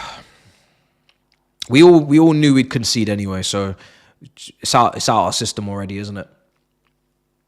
It's out our system. It's out of our system already. 14 minutes in, 1-1. I remember the defending in the home game as well in the 4-2 win. Absolutely horrendous. That was when Sanchez had a horrendous game. He made 2 individual errors leading to goal. One pass and another flap from a cross, which he just tried to replicate there. I don't know why he does that. He comes out, he doesn't claim the cross. I don't know what's going on there. The communication needs to improve. Intercepted. That was unlucky. Oh, man. Why can't we defend? Man, we can't defend, bro. We can't defend as a unit. Our defense, we can't defend. Here's Matoma. Goal kick.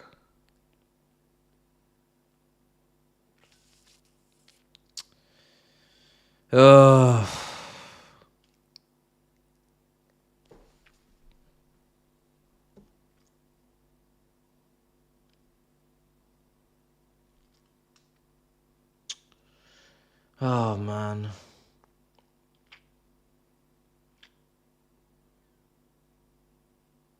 I turn around and I see them celebrating, honestly. I turn around and I see them celebrating.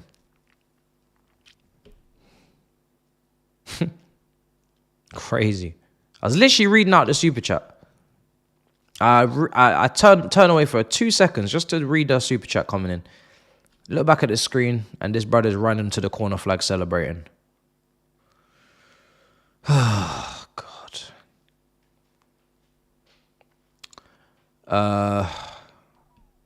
Yeah.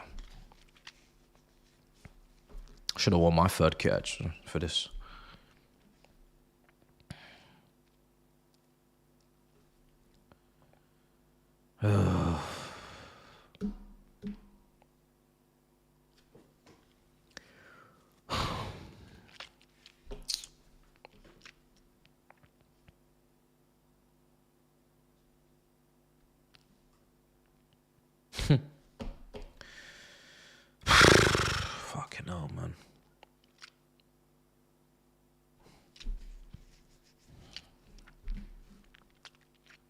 Here's Palmer.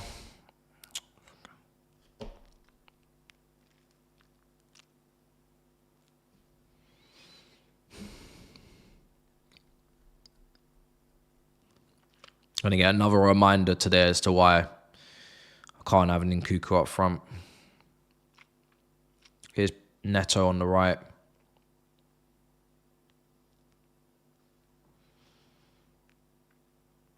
I don't need to speak on Nkunku, personally.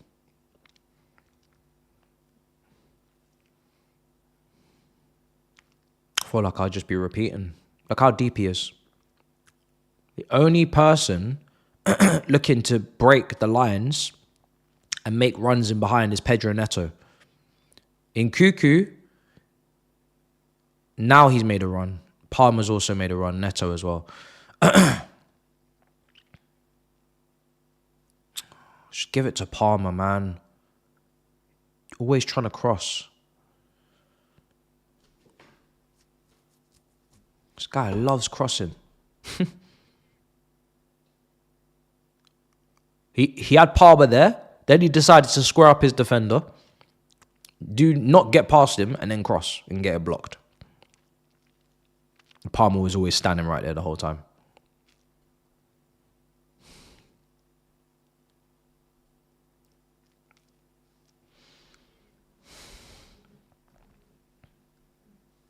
Sanchez.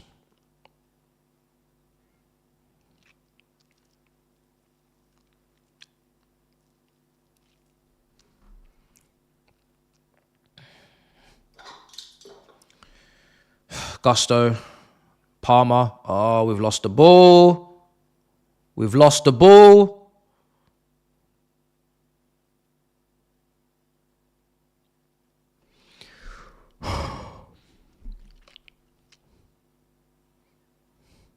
Veltman.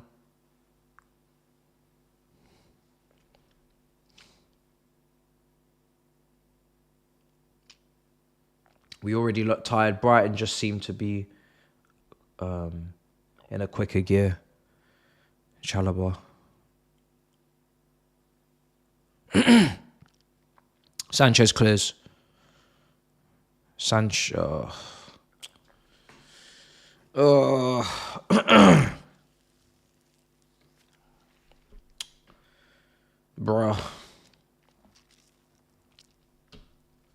Like, I at the end of that window, one of my big things was I don't want to ever see Nkunku up front again. If that's because he's left the club or because he's in the 10.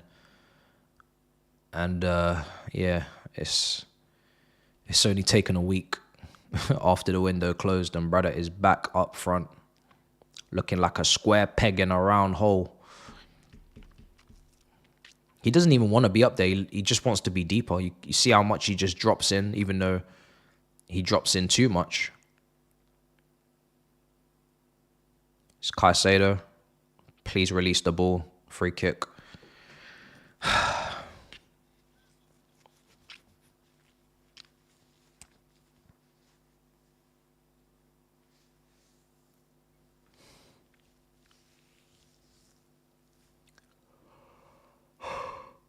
And the worst thing is we don't even have a striker on the bench.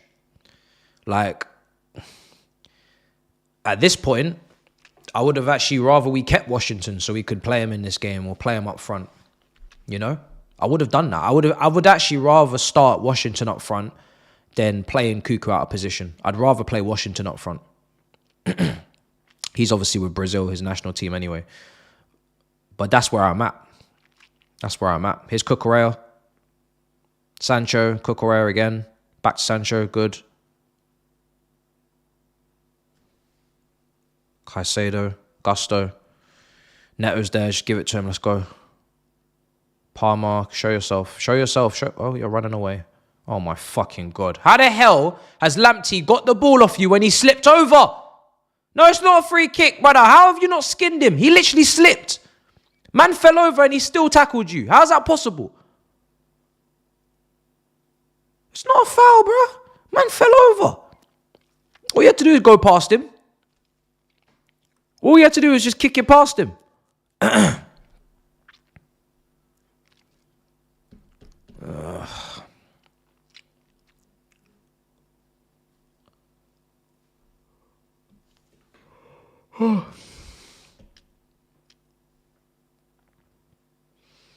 21 minutes. Maybe I'll get a replay of that and change my mind. But from what I could see, he's squaring up to Lamptey. Lamptey's literally fallen over, and then he kicked it into Lamptey and tried to get past him like that. He kicked it at him. And then Lamptey's actually been like, oh, shit. I fell over, but I've got the ball now. Here's Cucurella. Caicedo, no options. No options. Guys, we need to make options for Caicedo when he receives the ball, man.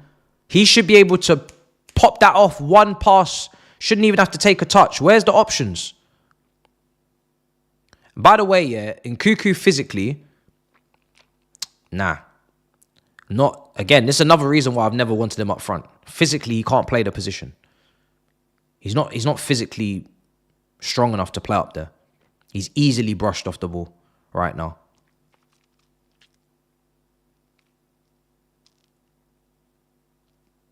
Sanchez is so funny. All right, here's Gusto.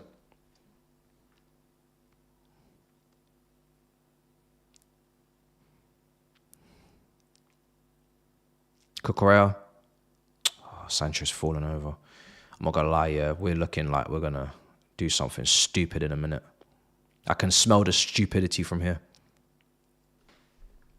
I can literally smell it in the air. And it stinks.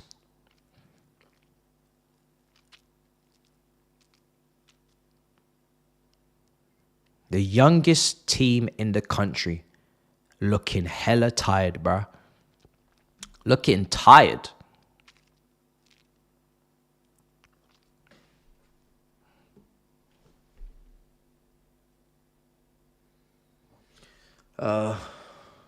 Last time I read out your super chat, bro, we conceded. So let me just wait a second. Let me just make sure that I'm not about to double up here on what just happened. Jesus.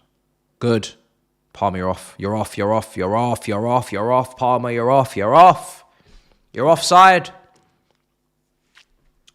Last time I flew to London from DC for our game against Newcastle in October, we went on a crazy win streak. Maybe I fly for another game ASAP, brother. If you're the magical touch, then you must. You must, because we're in a little bit of bother.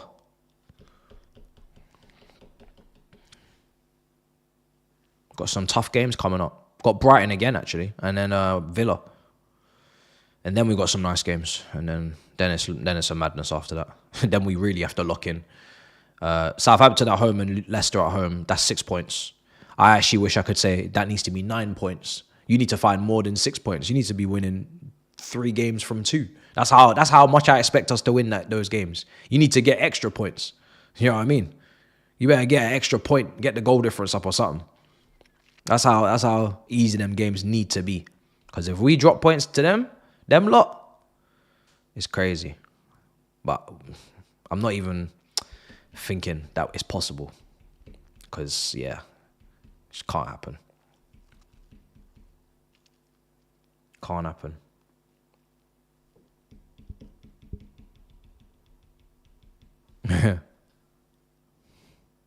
Who are Madrid playing right now, bro? Here's Cucurella. Caicedo, still the movement in front of him is very, very, very, very bad. Netto. Is he going to cross this? Yep. Ball in. Oh, it's actually a good delivery. Sancho, you need to wake up a little bit, bro. You're not alive. You're not alert. Come on. Ball's just hit your shoulder and gone out for a goal kick. Come on.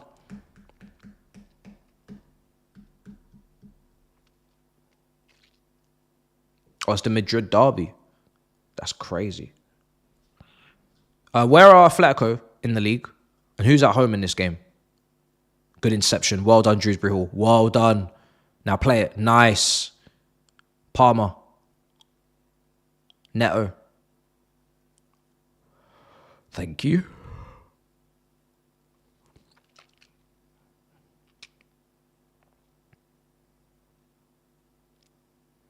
I wish I could just like have one camera on Nkunku for the whole game just to watch him. That's a free kick. Second. Oh, shit. First versus second. That's crazy. By 1 point. Wow. That's a crazy game. That's a mad match. I hope Atletico win.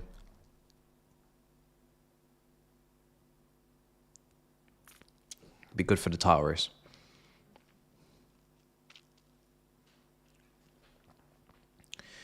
Poor tackle from Veltman. He's been booked. He's been booked.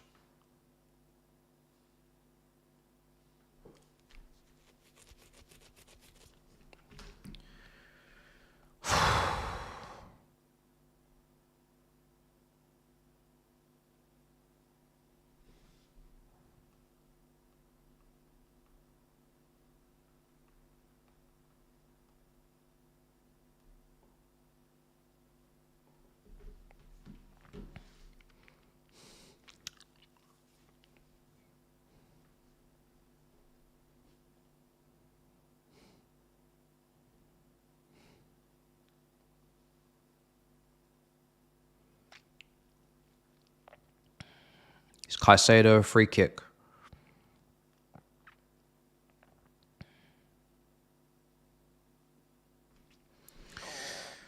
Palmer. Right, so corner.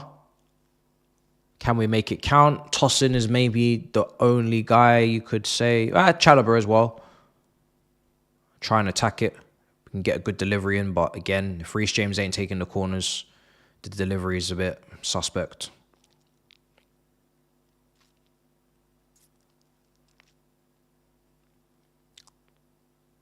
See if Palmer can put in something.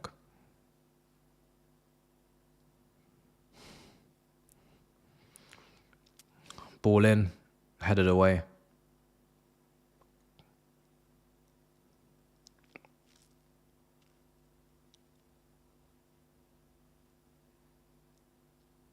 Right. Oh, that's unlucky from them. That was a good ball. That was a good ball. All right, we're back in possession. Sanchez clears. Almost countered there. Matoma.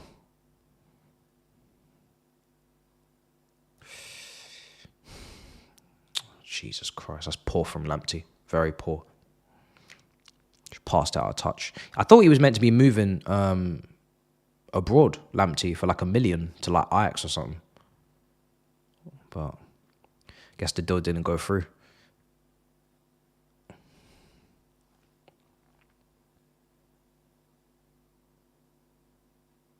Yeah, I think the kit's nice.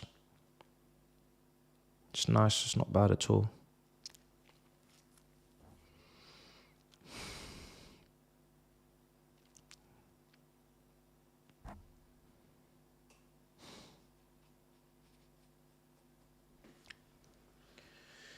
Oh, 30 minutes gone. Nice ball. Nkunku. Finish. Oh my God. Why wouldn't you shoot? Why would you hook it to Palmer? I don't understand. You got to take that first time on the volley. It's a brilliant pass from Caicedo, I believe. Over the top. It's coming across you. Just lash it in. Bro. Come on, man. Look at this pass. It's coming across him. So you can watch that. It's coming across you. You're watching it. Watch it onto your right foot and swing on it. It's coming across you. You're not blindsided. The ball's coming. You can see everything. The whole picture's there. The keeper's there. Just watch that onto your right foot and swing at it. That's a half volley. It's got to be a volley. Why would you think that you got to hook that across to Palmer? Oh my days. I'm telling you, an Nkunku in form with some confidence and I don't know what else you need, but he bangs that in. I don't know what's going on. If there's one thing this guy's meant to be good at, it's finishing.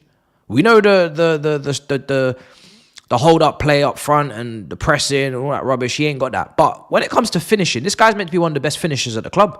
So why are you not hitting that? He's meant to be a free kick taker. He don't take free kicks. Have you lot clocked? He don't finish. He don't take free kicks. This brother was meant to be one of the free kick takers. When he was coming in, everyone was like, oh, we finally got a free kick taker. Someone that's going to take the free kicks. Brother, he don't take any free kicks. He doesn't want to take none of the free kicks. I know it ain't easy, bro, but he's Nkunku. I'm not asking you to do this. I'm not asking Jackson to do this. I'm not asking Washington or Datro Fofana to do this. I'm asking Nkunku, bro. World Cup. Man was going to be at the World Cup with France. You know he's meant to be a top player. Top player, bro. I'm not babying this guy, you know. He's 27 years old. This guy is meant to be one of our best players. When we signed him, like everyone was, you know, this is one of our best attackers. This guy's meant to be top. And he's not even striking it at least.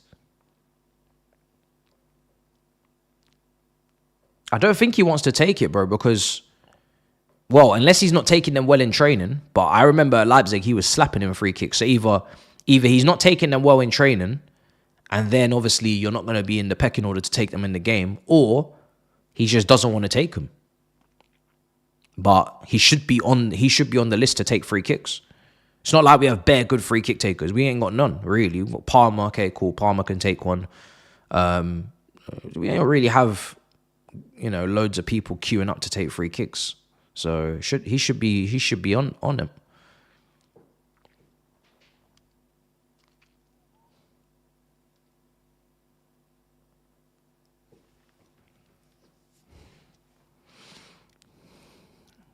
It's like we can't ask for footballers to do anything special on the pitch anymore. If it looks a bit difficult, it's like, nah, man, you can't do that. Brother, I watched Wayne Rooney do a bloody overhead kick in the Manchester Derby. I watched Hazard put Coquelin in a blender, spin his clout and left him for dead. You know what I mean? I've seen Giroud do a scorpion kick. I'm like, bruv, what we can't ask French international to hit a shot on the half volley after being able to watch it the whole way. What's going on right now? What's actually going on with my sport? Man, am I saying it's difficult? Yeah, of course it is. That's why you're a footballer, ain't it? It's meant to be. 34 minutes. Yeah.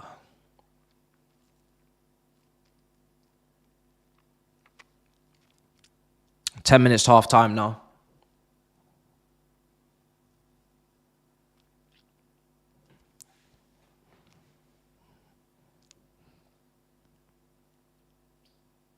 Dunk is down. Dunkin' Donuts is down.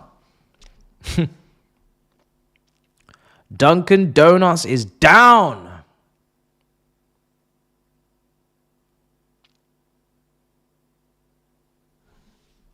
Who do we have on the bench? We have Jorgensen on the bench. We have Achimpong on the bench. We have Levi Colwell on the bench. We have Insamino on the bench. We have Samuel Smith on the bench. We have Matisse, myself on the bench, the young midfielder. We have Enzo Fernandez on the bench, Madueke, and Tyreek George. I don't think I'm missing anyone. That's the bench. That's the bench. No Badiashile, no James, no Lavia, no Fofana, no Jackson, no Gue.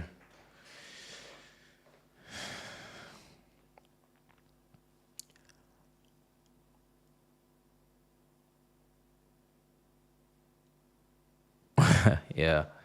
Good tackle, Caicedo. Anytime Caicedo goes down, people just shit themselves. And rightly so. Because if Caicedo gets injured, guess who's coming on? Moi. It'll be me. Oh, Netto's down.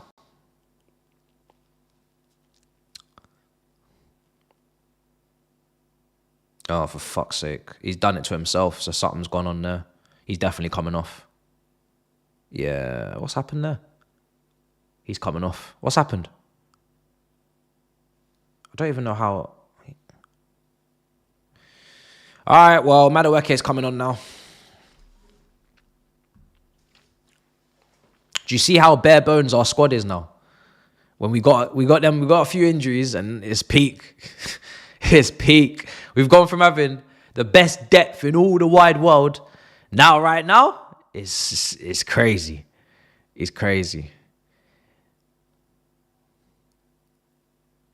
And the thing is, we did need to trim the squad, but we just, more importantly, we needed to balance the squad. We didn't balance it.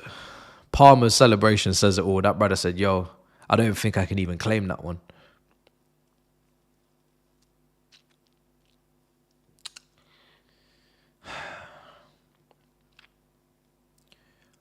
Oh.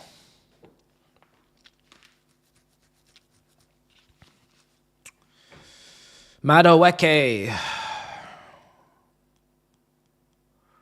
You better have your shooting boots on.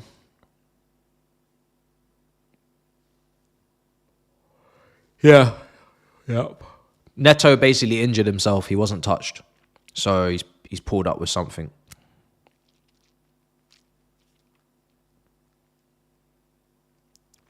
I assume he's coming off. I can't really tell.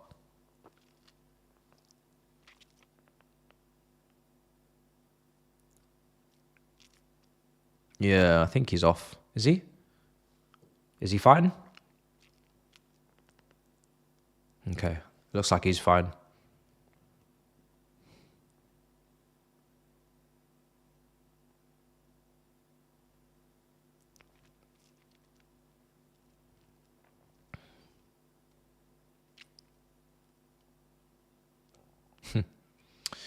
Netto is returning to the pitch. Pen for Atletico. Lovely. Griezmann will take it, I'm guessing.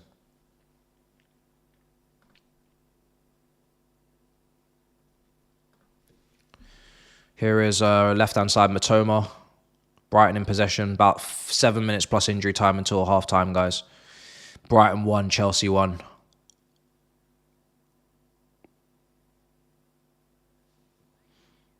Alvarez, oh, of course. Yeah, Alvarez scores, so he took it. He chipped it. Not bad. Sancho. Dewsbury Hall. Nkunku. Right, 4v3, 4v4. Come on, Nkunku. Nice. Cucurella. And dispossessed. Nkunku, I'll be honest, his ball retention is not there, man. Like, he's just so easily dispossessed.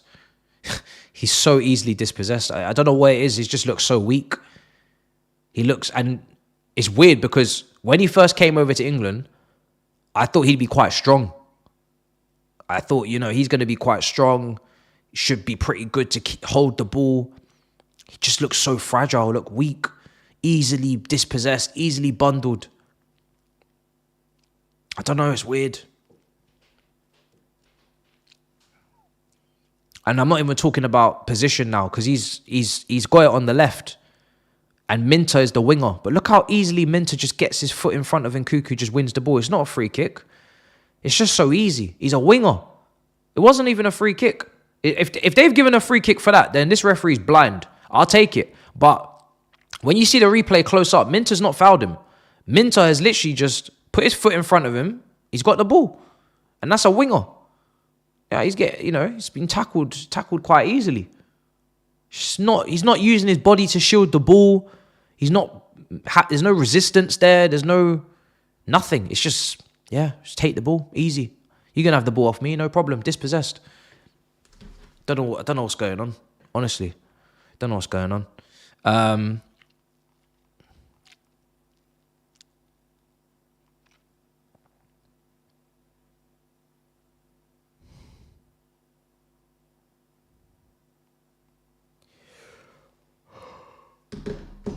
I think I might fancy my chances getting the ball off him at this point. There's just no intensity in his game. It's very one speed he's playing at. He doesn't have a burst of pace. He doesn't seem to have like a acceleration in Nkunku. It just seems to be just like this one pace that he's playing at. It's not quick enough. Cucurella now. He might be afraid of injuries, yeah. He might be. Maybe it's playing on his mind. Maybe he's not playing at his full capacity because of injury. I don't know. Maybe. Here's Palmer. He just looks like a shadow of the footballer that we bought. It's like so plain. There's just no flavour to the football. There's no flavour to the way he's playing. It's just very bland, very dry. Here's Netto. Gusto. Caicedo looking for Gusto. Caicedo's passing has been really good. Caicedo's passing has been really, really good today. He's put out some nice passes. Some very nice passes. That Nkunku one, that one for Gusto. Nice little clip over the top. Bang. Unlucky. This team right now is living and dying with Caicedo. Really, really, really, really is. Some good tackles today, some good passes. It's just normal from Caicedo. You just expect minimum 7 out of 10. Oh my God. Fucking hell. Oh my God, he's still going. Jesus Christ. This guy, bro. Tossing now. Just bullied. And tossing just poor touch. The ball gets trapped under his foot. And this Runter brother just starts rampaging past him.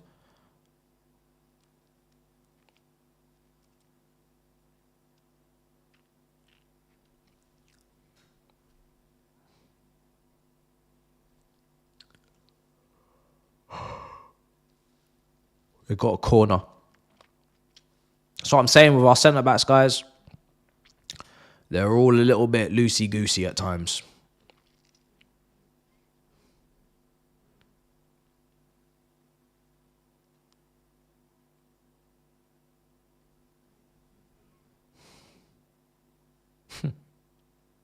They're trying to stick it on Sanchez. Minter. Oh my days. Welbeck. Headed back in. Bro, what in the world is going on? Was he onside? If that brother was onside, yeah, I don't know what's going on. Sancho. Oh, why is everything we do so fucking disjointed? Jesus, man. Every pass has got a bobble. Every pass has got to be overcooked or undercooked. There's no fluidity in our play today. Everything's just so messy. Could have actually counted there. But because the pass has split two of our players, we've got to start all over again. Here's Dewsbury Hall. Nobody in the box. Where is Nkunku? Why are you not in the box? You're a fucking striker. You're standing on the D, looking around. Oh, why haven't you passed to me? Get in the fucking box. You're a striker. Does he not know where he's playing today? He's being put up there as a striker. This brother is standing on the edge of the D, standing on the edge of the penalty box, looking, you're playing as a striker. Get in the box. Fucking hell, man. This guy's never in the box. And he thinks other people are the problem. Why are you not in the box?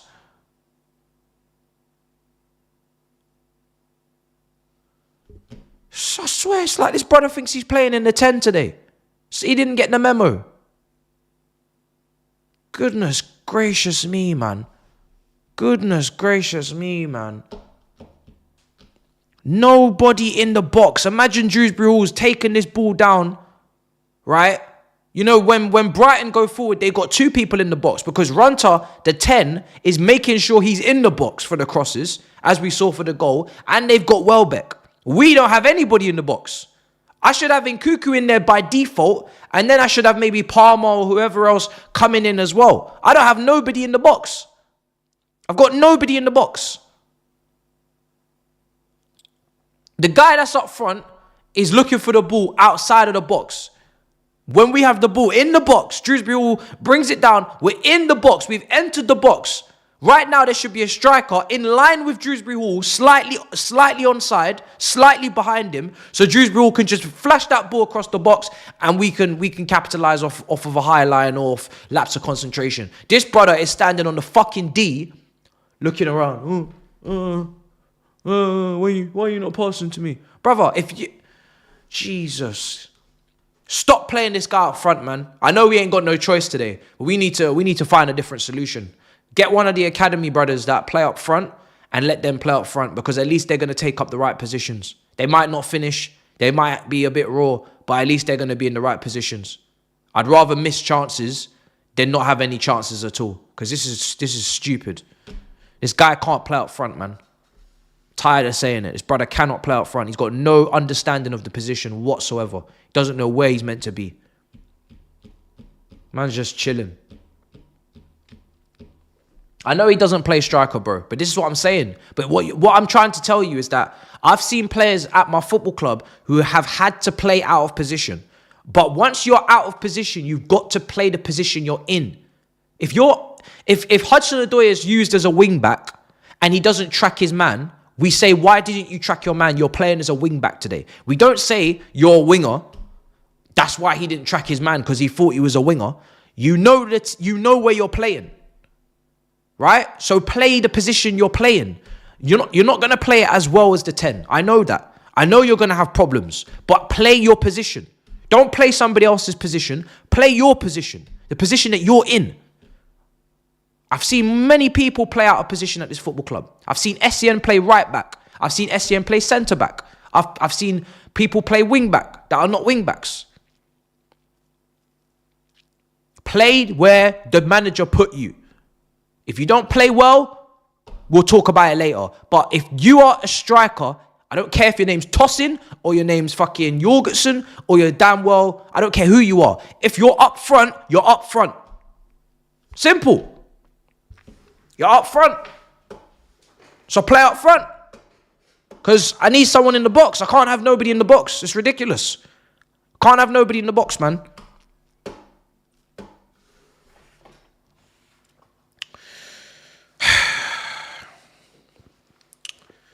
Oh, brother.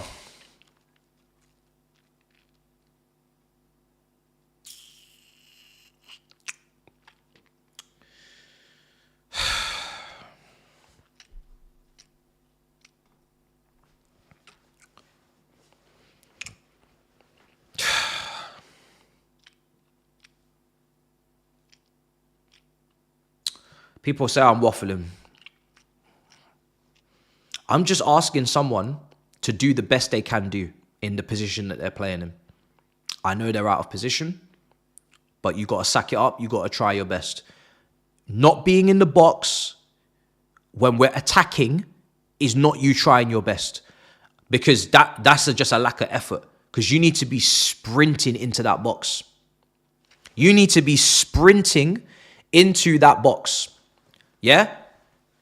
It doesn't matter where you play on the football pitch, sprinting and running, you have to do that no matter where you're playing. You play 10, you have to run.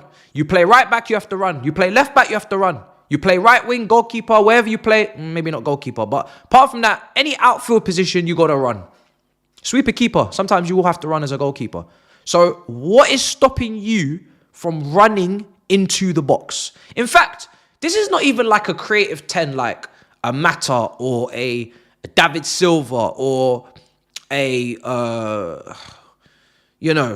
it's not one of those 10s. Ozil, James Rodriguez. You're a second striker. Let's cut the crap here. You're a second striker. You know what the second word is in that? Striker!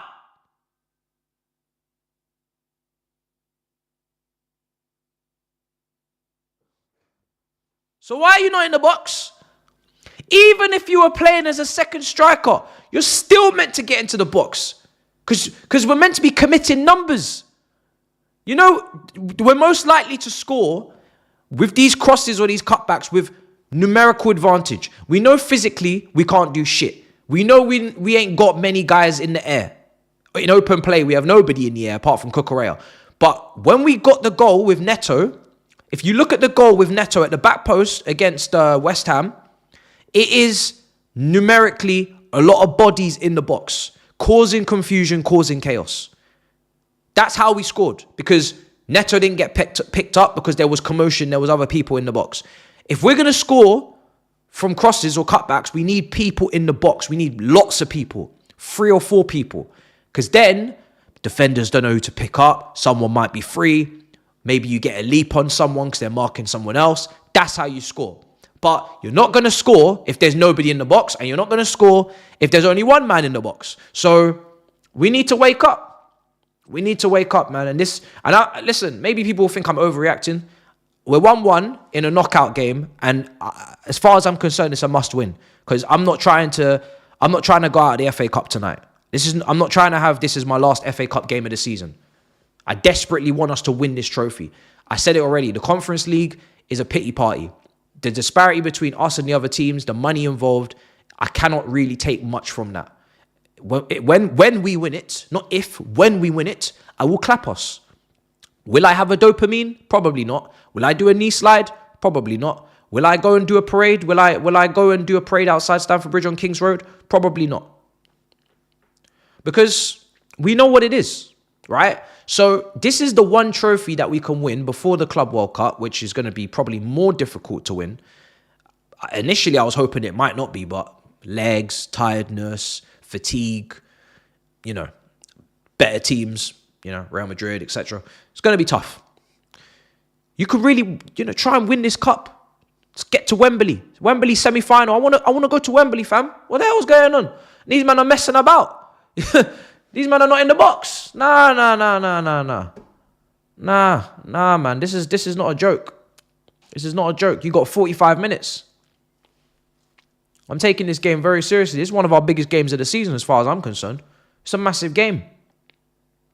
I wish Davide Washington, I wish that brother was available. I would play any of these kids, any of these damn darned kids ahead of Nkunku right now up front. If I could get Washington, stick him up front. If Datro Fofana was fit, stick him up front. If Gu had one leg, stick him up front. Any of these brothers who are not ready, by the way, any of them, I'll put them up front.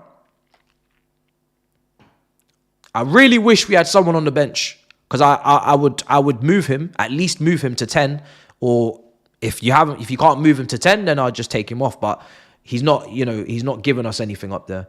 But in general, in that first half, we look a bit lost at times. Like it's just Netto on that right that's making the runs in behind mainly. Caicedo's picked out some lovely passes. Fuck it, I might. Brother, I tell you, who's on this bench? Is it Tyreek George? Can Tyreek George play up front? Academy experts, I'm asking you nicely and kindly. Can Tyreek George play up front?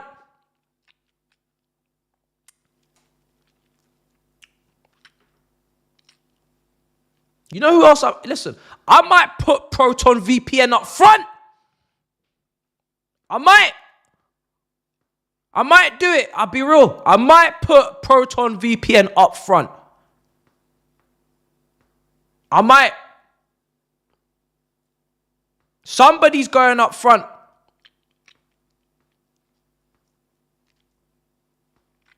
Somebody else is going up. Swap him on Palmer. Swap him. So do something. You got to do something. Swap him. Swap them. Some people have spoken about it before. Maybe Palmer can go up front as a false 9 and Nkunku can play in the 10. Second half, let's swap him. Let's just try it. Let's try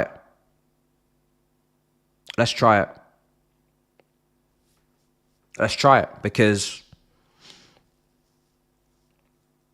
I mean, what do we have to lose? Really, you know what I mean? He's already down in the 10 positions anyway. We may as well. I think Palmer's got a better sense for the goal. He's got better movement. He's got better sense for the goal. He's got better finishing right now. He's had better finishing for the last 2 years. So, yeah, put him up there. Noni's on the wing. Yeah. Can't put Noni up front. That will not look good. That will not go well. I promise you now that will not go well for anybody. Nobody will like that. We know he'll try to shoot.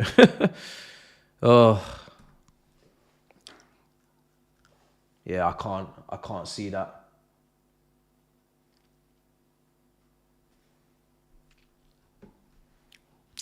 I'm at a loss, man. Let me put the bench up on screen.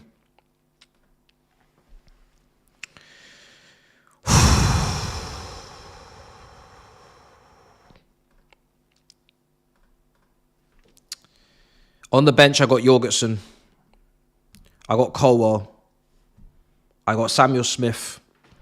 I got Insamino. I got Achampong. I got Matisse and Mugu. I got Enzo, George, and Madueke. And Madueke's already come on for... Well, Madueke hopefully maybe could come on for someone. Netto's obviously fine at the moment. I don't know, man.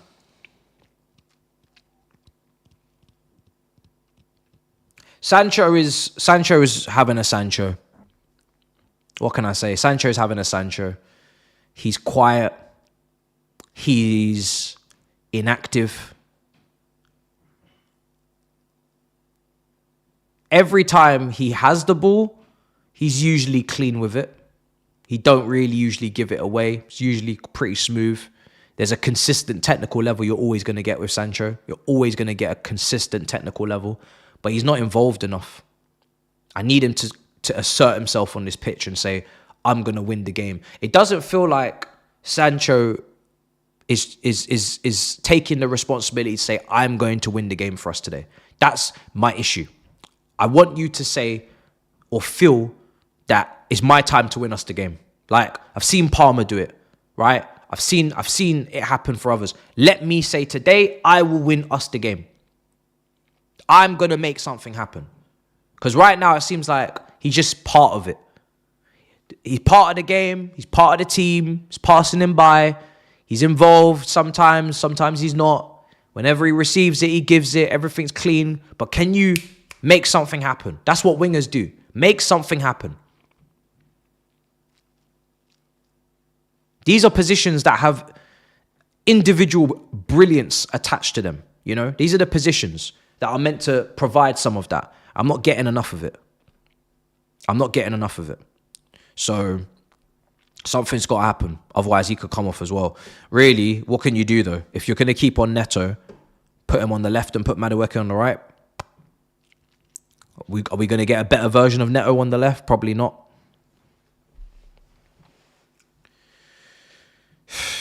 The bench is just crying out for 3-0 lead and minutes for young players and opportunities. But 1-1, bench is basically borderline useless. That bench has got nothing for us apart from Madueke. Maybe Tyreek George, if you think he can contribute and win us the game. But yeah, it's a struggle.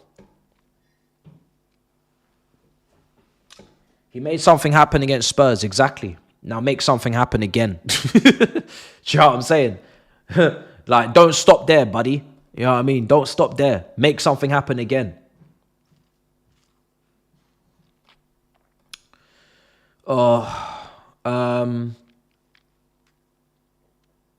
Stick Palmer in the 9, swap them around, says Chris. Put Noni up front. I read this one out before from Jay, but yeah, for me, I'm not keen, man. I just can't see how he plays up front. I don't know. Hey, if it makes you feel any better, I started wearing my favorite short. Wait, what? Let me read this. Oh, shit. You started wearing your favorite shorts. I had to read this before I read it. Trusting a fart earlier. And it was made bad enough, I had to throw them out. That's crazy. Wow. You've had an absolute meh. I'll be honest. You've had an absolute stinker and hooked. Your shorts have had a stinker and hooked, bro. Yeah. That's a genuine, real stinker and hooked. That's crazy. Bro's basically said he shit himself. In broad daylight. Not even asleep.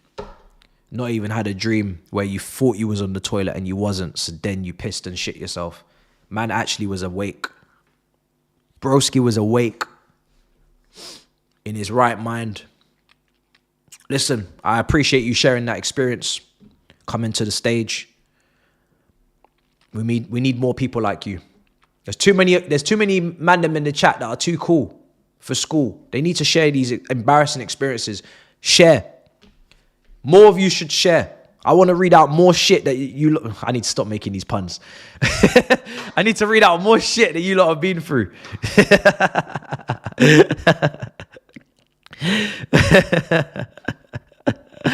Sorry, bro. That's a terrible day. That's terrible. And by the way, someone's just made it clear to me. We haven't had the weekly Sanchez error in this match. We haven't had the game, I don't know what to call it. The weekly, let's just call it the week. We haven't had the weekly Sanchez error. Error. We haven't had it. So that could be on the way. Hope not. Could be though. I've mentally prepared for it. Second half's about to kick off. As I was saying, Proton VPN on the bench, potentially could go up front. Over 8,500 servers in over 110 countries. Link is in the description. Much appreciated. And in the chat. It might have to be one of those. We might have to sub them on. Because this ain't looking good, bruv. Some of you lot can't watch the game. Well, what does a VPN do? What does it do? Let's see. Sanchez Howler incoming. Bro, let me get these lineups off my screen, man. I'm not trying to think about that right now. I'm really not.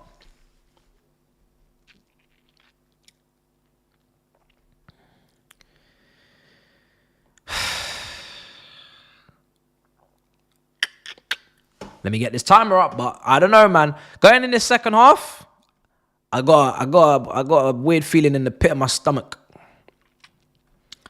Who's gonna come out the better team? Who's gonna come out like they really care, like they really want this 5th round spot?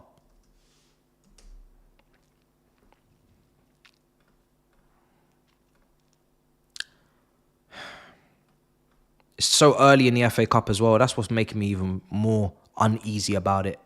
Like, it's the 5th round. We should be playing Morecambe.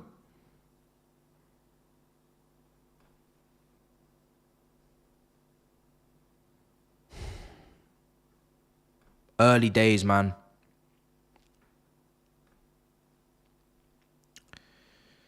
Oh, right. Well, it's probably going to be out of sync now, but let me just get it on screen at least.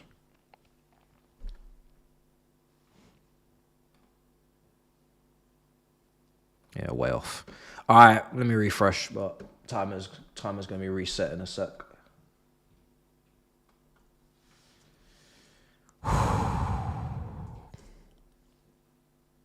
What are we going to do? Chelsea in possession at the moment.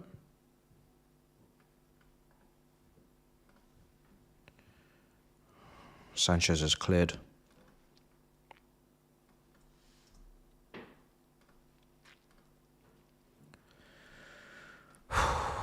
Right, we're in sync. We're all good.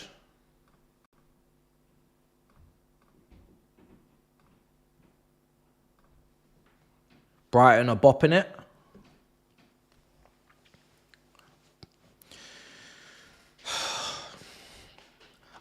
If we do go out, we're gonna need to apply to be in some other cup because I need more games. So we're gonna need to do one of them little friendly cups or something. Go America when the next FA Cup weekend is on. Go play some Miami Heat and other teams like that because I need to be watching the football.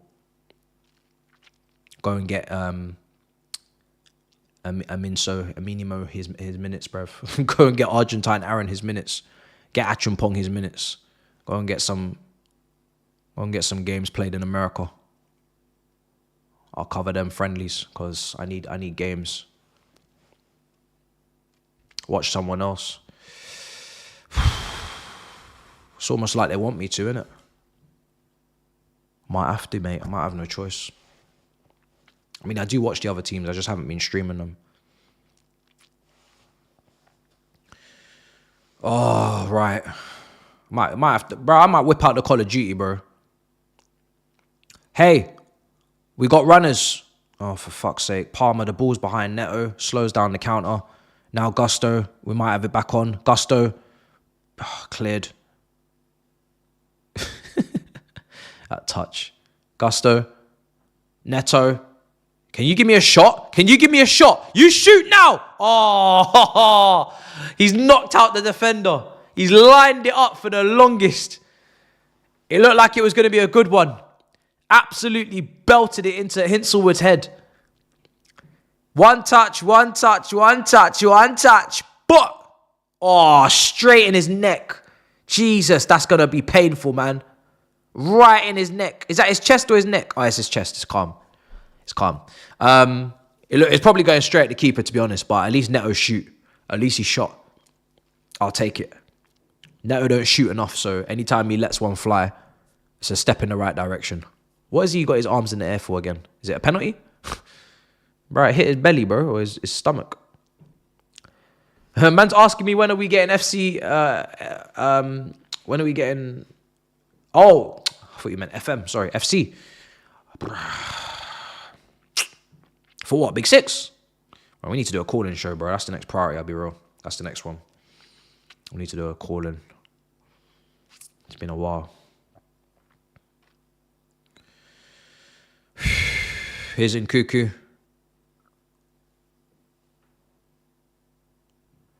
Oh, that's a throw-in for Brighton. It came off Gusto last. Matoma's taking it quickly. Hoofed out, kicked out, throw-in again. Is it extra time if we're level? It's not straight to penalties, isn't it? But I don't want to go to extra time. I mean, if we have to, then yeah, obviously it's better than going out. But bruh, last thing I want us to be doing is going into extra time. Because again, the longer we go, the more substitutions we got to make.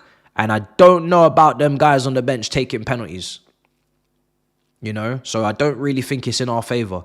Our bench is very inexperienced. And there's a lot of defenders on the bench. Don't really want anybody on that bench taking penalties. So it's not like... I mean, usually you go the distance, you're taking off attackers, right? You're trying to freshen the attack. We can't really freshen much of the attack. Mydryk can take a good penalty. Nkunku has to take a penalty, so he ain't going anywhere. Palmer has to take a penalty. He ain't going anywhere. Sancho, maybe that's your swap. Him or Netto. But, you know, the guys that you're thinking maybe, oh, you can take them off. Bro, they have to take a pen. So, yeah, I don't know, man. I don't think going an extra 30 minutes is going to help us. Our team doesn't really get any stronger with the subs.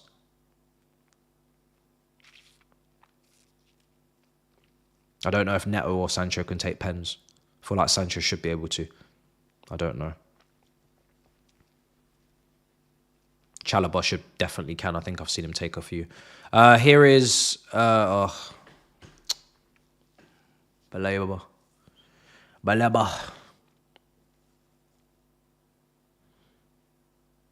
How long is PSN down? Yeah, I don't know, man. I heard about that today. People are trying to stream and play games and whatnot.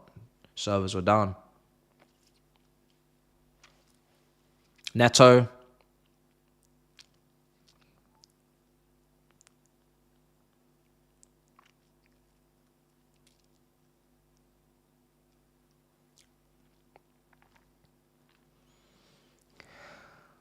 Why am I talking about pens? Because people are saying they don't mind it going to extra time. If, you know what I mean? And I was like, nah. Because once you go to extra time, you got a plan for pens. And, yeah. Yeah, you can't be taking off your best penalty takers in extra time. That's a stupid move.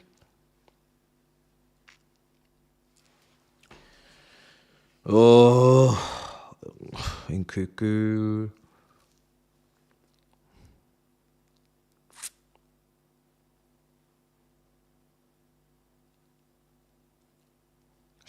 Caicedo.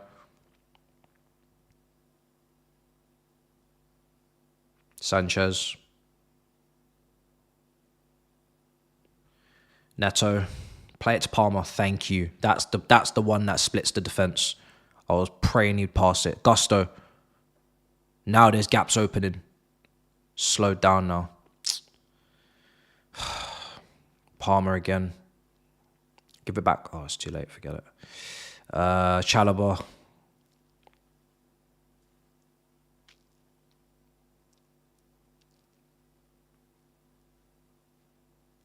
Nkunku's so deep to come and get the ball.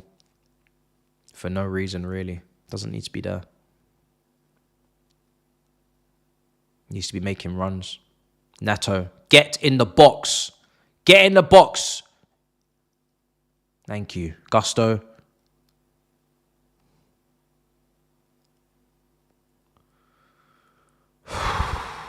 Bro, we don't go through the middle of teams anymore. Everything's out wide, out wide, out wide, out wide. Where are the passes through the middle of the team? Where is the link up in the heart of the pitch? We don't play any vertical passes anymore. Everything has to go out wide. Every single attack. Out wide, out wide, out wide. We don't play no passes through the middle. Jesus, man.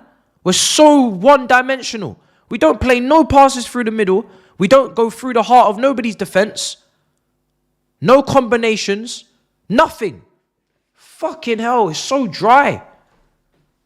Woo! It's so dry, bro.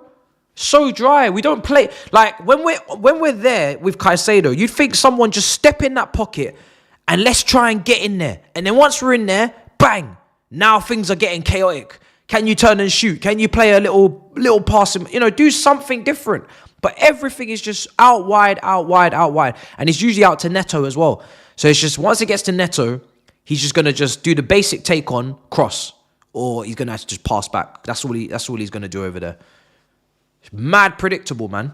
We're playing the safety of the circle of safety football again that I mentioned years ago. Circle of safety. Don't go in the circle. Circle of safety. Just play around the middle. Play around where the actual damage is done. And you'd think with Nkunku and Palmer, considering Nkunku loves the half spaces, loves to drop off, you'd think he'd be in these pockets and we could play it through the middle and we'd have to do some next intricate shit. But we don't do that. If we're going to do all this crossing and all this out wide, we need a striker that's going to head the ball. We're playing the most false nine striker that ever lived. He's not even a false nine. He's I don't know what he is, yeah? And we still can't do no intricate play. We still can't play no sexy football through the middle. With the technical guy. It's crazy. Don't make no sense. That's a great pass from Baleba. Brilliant pass. His mentor. Going at Cucurella. Oh, Jesus. Cross. Headed away. Corner. Oh, wait. No, it's still in. Smashed away. Mbappe equalised for Real Madrid at the Derby. Madrid Derby.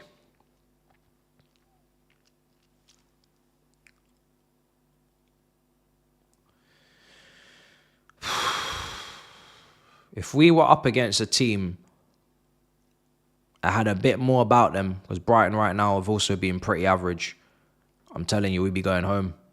We'd be going home, man. Oh, he slipped. Bring Matisse on, man. Fuck it. Let me see what I got. Here's Matoma, left side. Oh, shit. Lamptey. Struck your hand. Oh, my God. Oh, my God. Oh,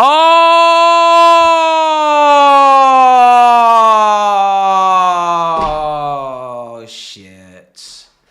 Oh, fuck me.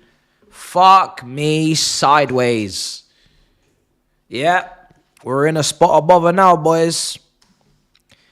What a clusterfuck of a goal that is to concede. Messi upon Messi upon Messi. And I'm not talking about Akala Messi. I'm talking about bullshit.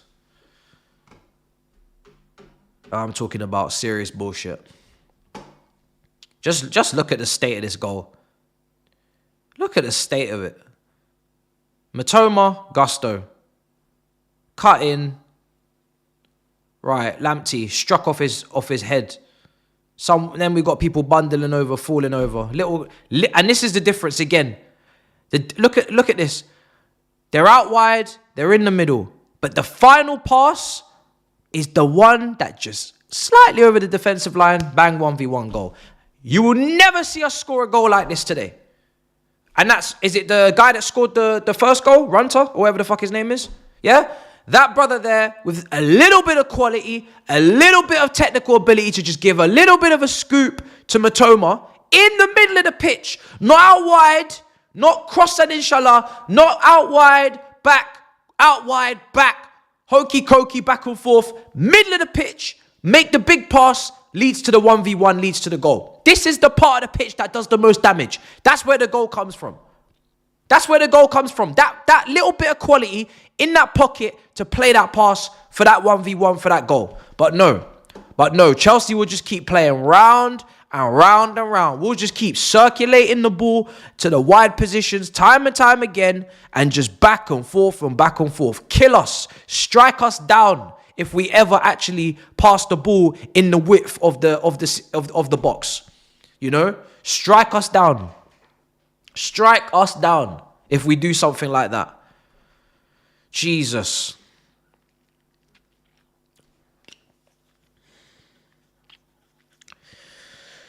Oh, jeez, man. It's not looking good, man. Because now Brighton are getting confident. They're bopping it. They're little triangles and squares and pentagons and fucking hexagons and all that shit starting. And we're just out here just pissing about. Palmer, you got to play that ball. Play it. Yeah, we're finished. We're out. We're going home. We ain't got nothing on the bench. To bring on. Nothing. And Nkunku's like, why you pass that there? You not pass me. Oh, we're finished. Brother, we have nothing. Nothing on the bench. There's no chemistry between Palmer and Nkunku. It's all gone wrong. We've got to play these lot next Friday as well on Valentine's Day. There'll be no love lost. Pardon the pun. Don't forget it. Look at them, man. They're going to break on us, transition, counter. We keep pushing men forward. Here's Minter. Look at this. Look at this, man. Look at the state of this. Now they're dominating us. Yeah, Rutter is on form. He's the difference. One scoopity poop and one header. Two things we can't do. Killer pass, header. He did both. Imagine. We're going out both the cups early. That's what it looks like, guys. No cup run. Corner from Minter.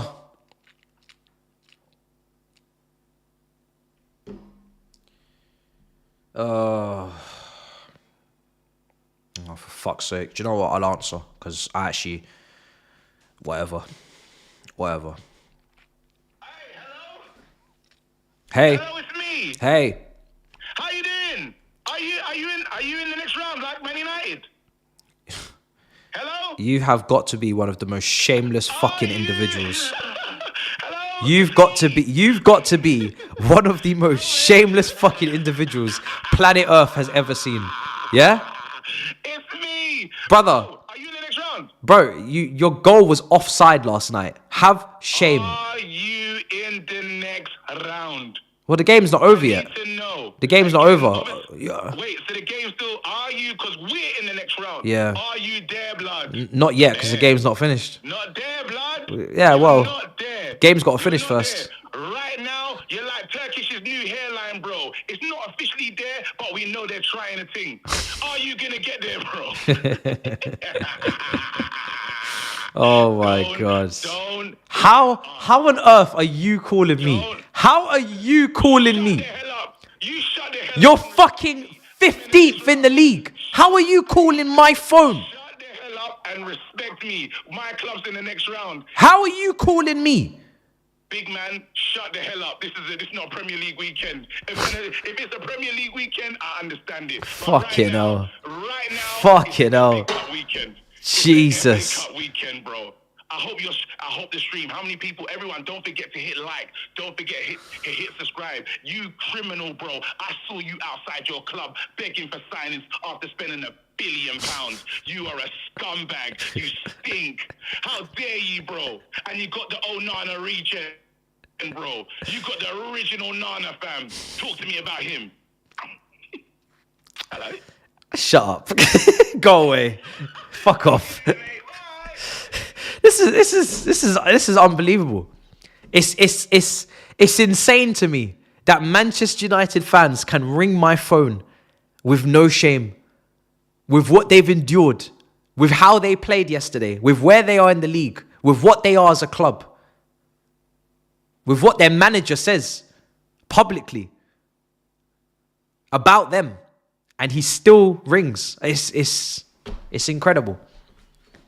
Have you noticed 2 interactions, and they've both been Man United fans, Saeed and KG, the most shameless fan base in the world, the most shameless fan base in the entire world. I'm sorry, I've made my decision. There is not a more shameless fan base than yours. There isn't. It doesn't exist. You lot are on another level. You don't even, you're moving like Dory in Finding Nemo. Your memory is of a goldfish. You don't even you have no recollection of how shit you are. That every day is a new day to you lot. You wake up and you smile like as if you didn't just come through, the trenches the day before, the night before. It's mad. These men wake up and they think it's a whole new day. They think the Premier League table resets to 0 every single day. Every day they wake up and they think it's a brand new day. I'm telling you. They got the memory of a goldfish. You just clap and they don't even know what happened a second ago. It's crazy. It don't make sense. Something wrong with them.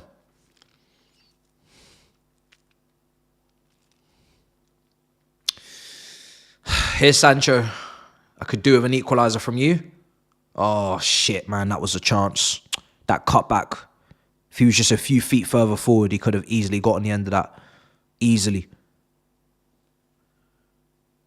Oh, my God. Netto. Gusto, overlap. Overlap!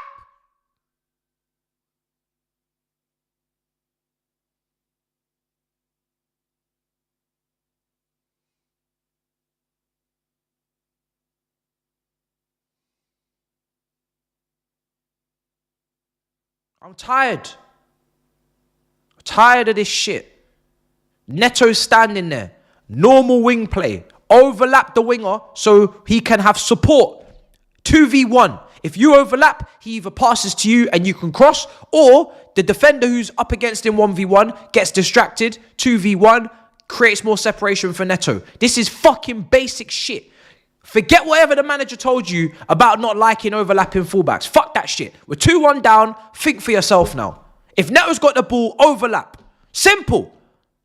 I don't care what the manager said. I don't care what he fancies. I don't care what he has a fetish about. Overlapping fullbacks. Sorry, I don't like that. Don't quite tickle my fancy. Couldn't give a fuck. Could not give a flying fuck. There's 25 minutes to go in this game. It's a knockout match. I don't care what tickles the manager's fancy. I couldn't give 2 shits. Don't care. Think for yourself. Last season, you're overlapping wingers and you're getting assists and you're creating chances. Keep doing it. Do it now. Do it now. Because I don't understand why Neto's standing here with the defender in front of him and Gusto is standing behind him, looking at him, gawping with his mouth. Fucking move! Look at Cucurella. Cucurella don't follow the manager's instructions. Every time Sancho get the ball, Cucurella overlap. He doesn't give a fuck. He doesn't care. Man's playing with freedom. He's playing with the spirit. He don't care. I need that shit on the other side as well. I need that shit on the other side. Play with a freedom. Because whatever the manager told you, it don't work. I'm sorry. Enzo's on anyway. Brothers are still listening. My God. I don't care about the system. I don't care. We're 2-1 down. I don't care about the system. I do not care about the system. That is standard wing play. I'm sorry, you got to do it. You got to, if he takes you off after you do it, then you took one for the team. You know what I mean? If he hooks you because you overlapped, then he's got to hook Cucurella as well. You gonna hook both of us? That's what you got. That's what you got to do. You got to say. You got to have a little whisper. A little whisper with Cucurella. Say, yo, both of us are overlapping now. Yeah, we'll take it in turns. When I go, you stay. When you go, I stay. Whatever side of the pitch it's on, I'm overlapping on that flank. The manager's not gonna hook us both. He might not like it, but he's not hooking us both. Simple as that. That's how we got to run it now. That's how we have to run it. That's how we have to run it.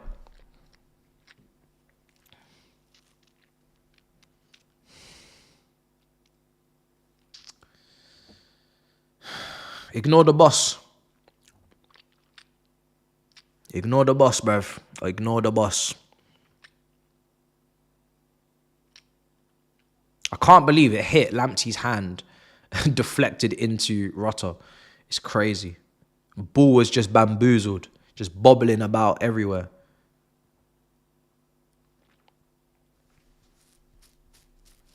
We're so average, man, right now. We're so average in this game, so average.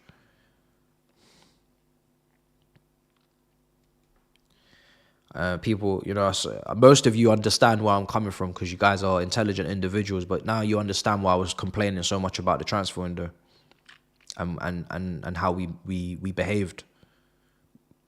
Because I really want to win this trophy, and we don't look like we're gonna do it. Here's Palmer, shocking pass. If he's having a bad day, then we're just done, man. We're done. He's having one of his second half drop-offs again. Welbeck. Oh. Corner. It's more likely to be 3-1 than 2-2. It's more likely to be 3-1 than 2-2. There's 20 minutes left. Oh, wow. I gotta get that.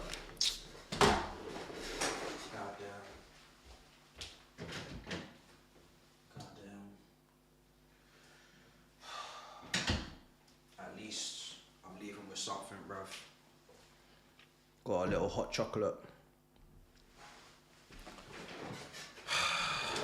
Yeah, man. It's getting to that time of the game. You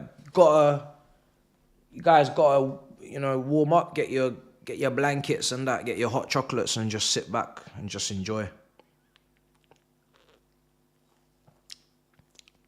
That shit caught on my beard, innit? It's the marshmallows. Excuse me. 20 minutes to go.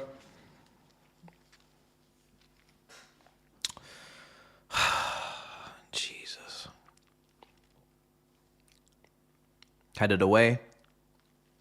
Shot. Oh, jeez, Sanchez.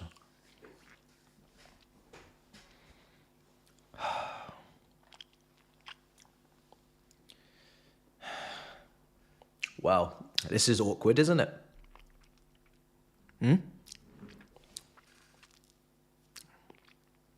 We're in quite a predicament. Looks like next FA Cup weekend we're going on holidays. Looks like we're going international, guys. We're going on holidays next FA Cup weekend. When is that? Where should we go? Which country do you want me to come to? Let me know in the chat.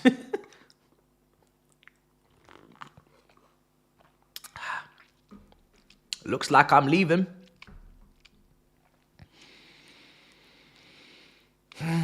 Here's Netto.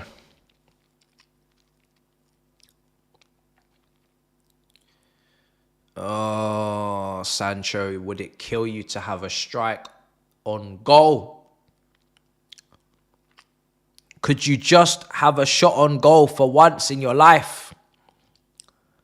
You've taken the first touch, second touch, let's get the shot off.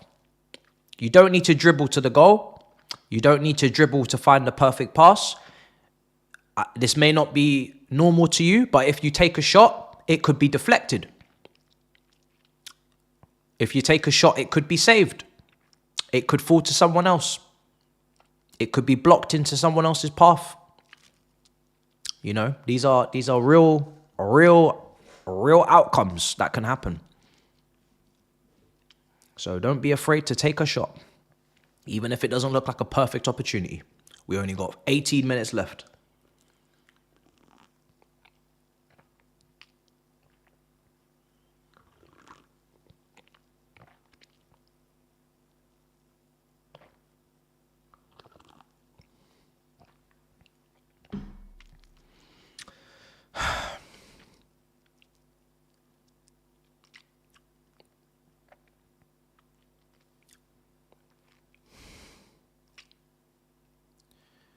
Who's that? Is that Nkunku? Is that Nkunku standing in the midfield position?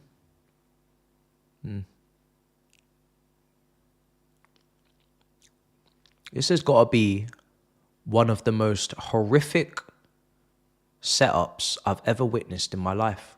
I am watching a Chelsea team with Nkunku up front, doesn't want to be up front. I've got Cucurella and Gusto in the same line of attack in between the centre-backs and the wingers and the full-backs of Brighton, looking to make runs in behind. This is disgusting. This is truly disgusting.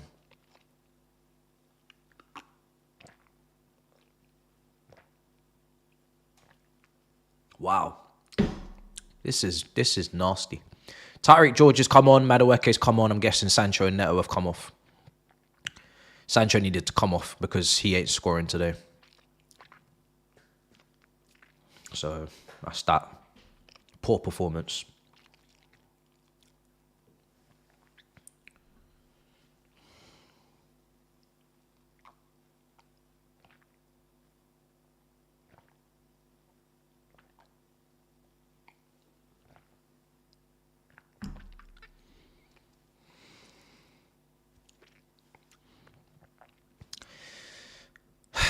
Oh, João Pedro's on.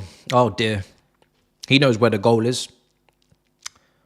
They got better striker on their bench than we have in our starting 11. Brighton, Hove, Albion have a better striker on their bench than we have in our starting 11. Understand.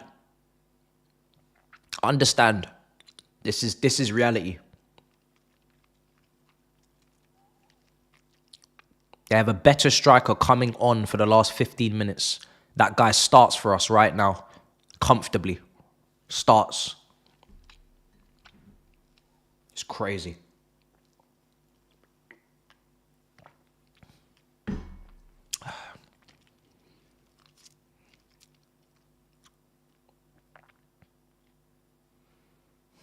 I got Nkunku playing like he's agreed personal terms with Brighton. I got Sancho today playing like he's like Ten Hag's his manager.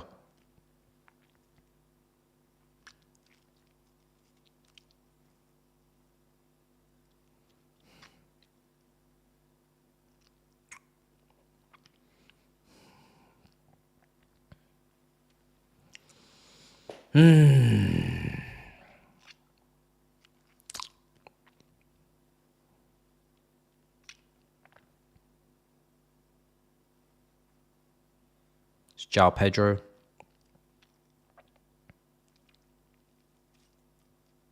Madueke, can you rescue the game?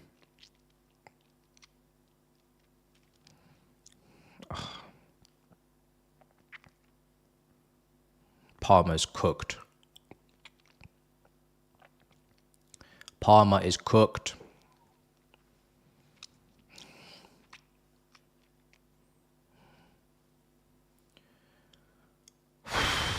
Begging for extra time, brother. I don't think you want to watch it.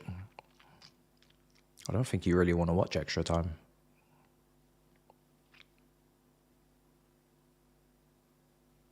We're about to concede a third. Oh, I can see it a mile away. Here's Matoma. Nail in the coffin. Why is João Pedro playing so far away from the box? Oh my God. No. Nice try though. It's not a penalty.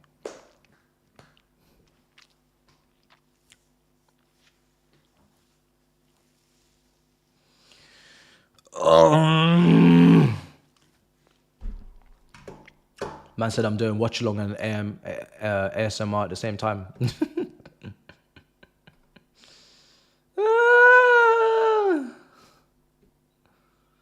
Oh my god. Oh my god. People are saying it's a pen. I think it's a dive. I think he's done too much. If they give a pen, then it's over.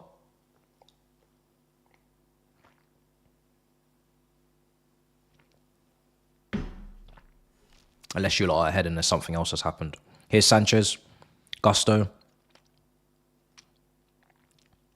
We look so lack of ideas, so flat. Palmer. In behind Mydryk. Goal kick. Or is it a free kick?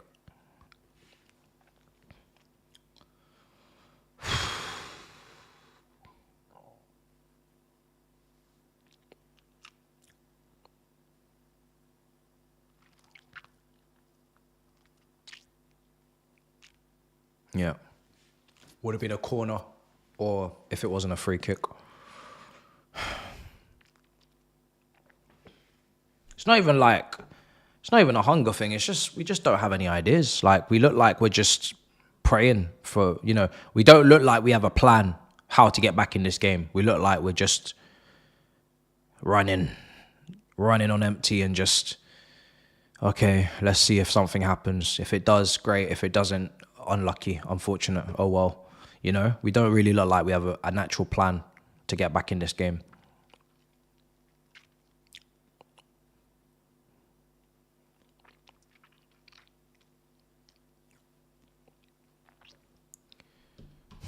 Palmer is going to take this, or is it Enzo? Enzo's taking it. Oh my god. Oh my god. What a terrible, terrible free kick. This team lacks personality right now today. Palmer or bust. Again. Should be able to, in circumstances where Palmer's playing like this, he should be able to be taken off, and we should be able to say, right, someone else do something. Two other people. Let's see what we should have two other guys that can step up and say, right, you're good enough to but we don't have that. It's literally, if Palmer does it, then great. If he doesn't, we're finished. Here's João Pedro. Headed away.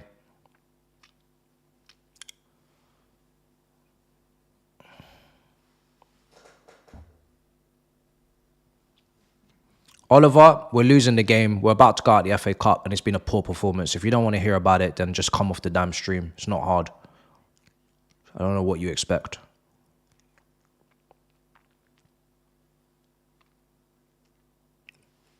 Man's asking for positivity when we're losing 2-1 to Brighton, playing like shit. I don't know what you think this is.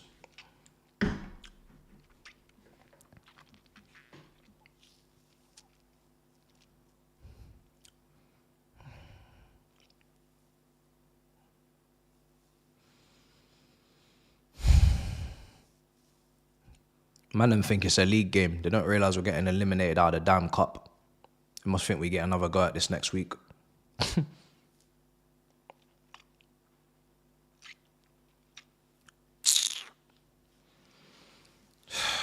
Jesus, man.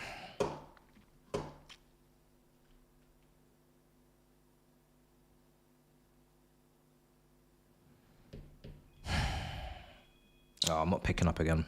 Go away.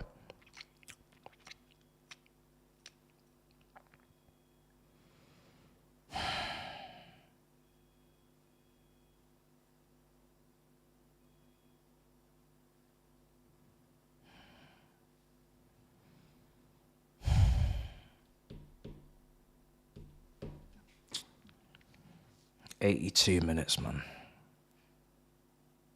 We should be laying it on this Brighton keeper. We should be bombarding the goal. Should be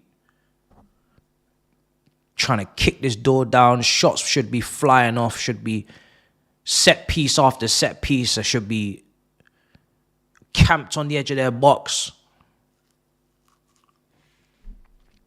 Game feels like it's being played and it's the 58th minute. It feels like we're in the second half just kicked off, like we've got loads of time. Still got to cook away in these half spaces. Nobody in the box. George, 2v1, no chance, cleared.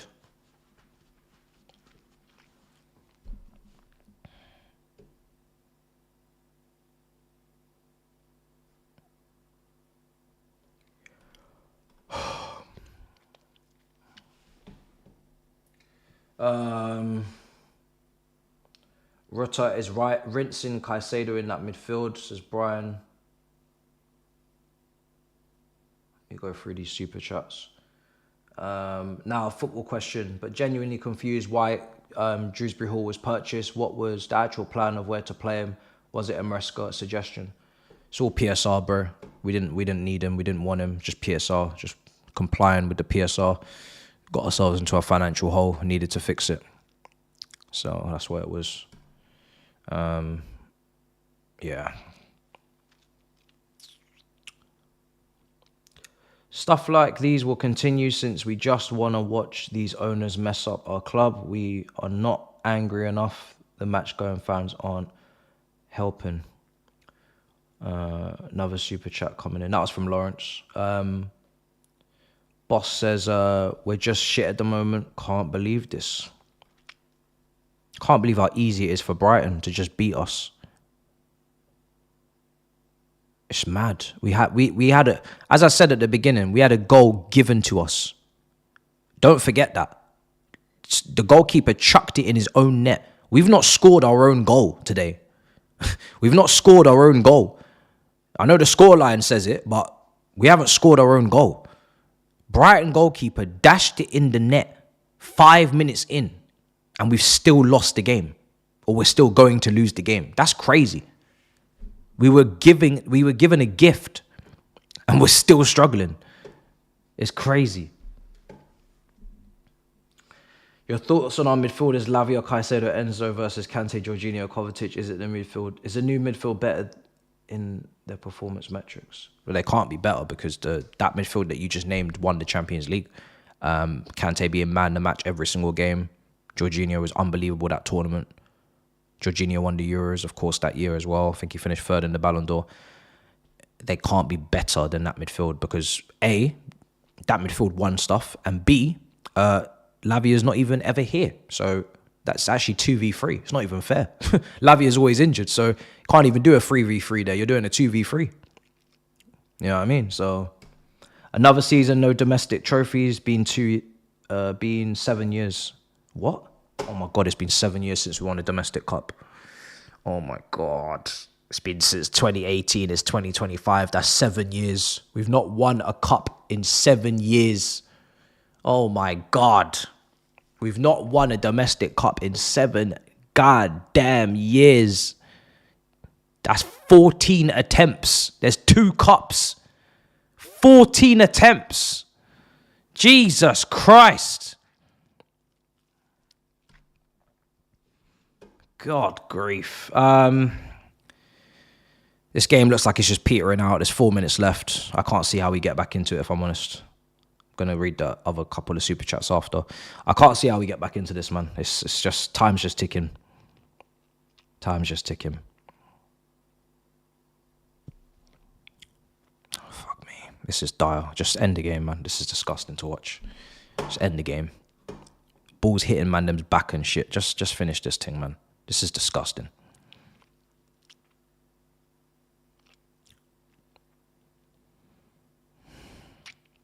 This is why, even though Gu's not played much football this season, Gu cannot be injured.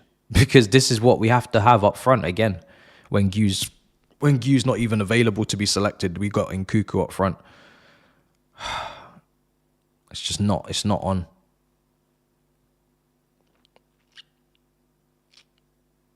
Oh my God, man. Brighton are just whooping us now. Look at this. They're balling out. João Pedro.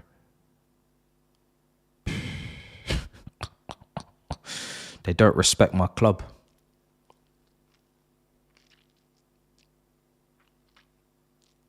Welbeck, Pedro,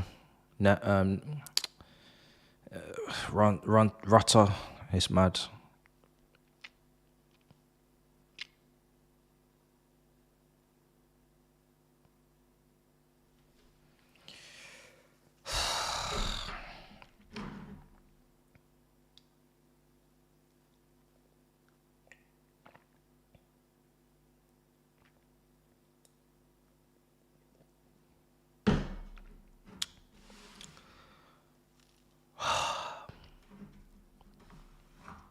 Oh man,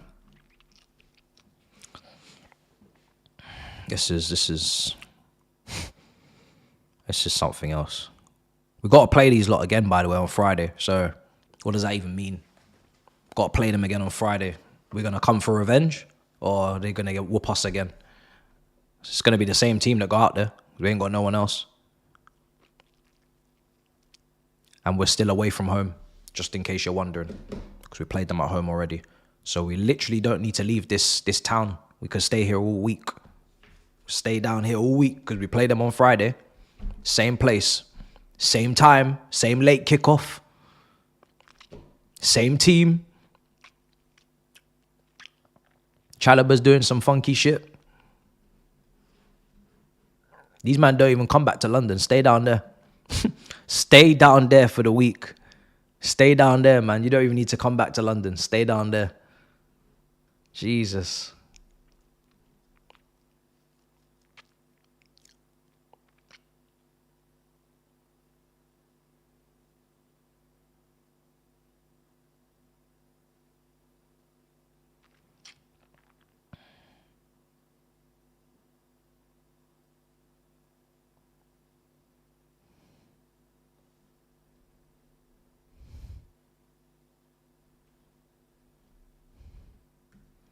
All the London clubs going out the cups this week.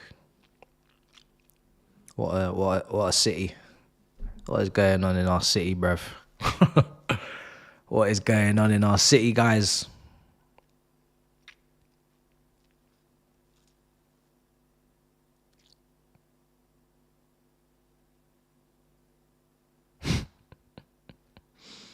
Four minutes of added on time.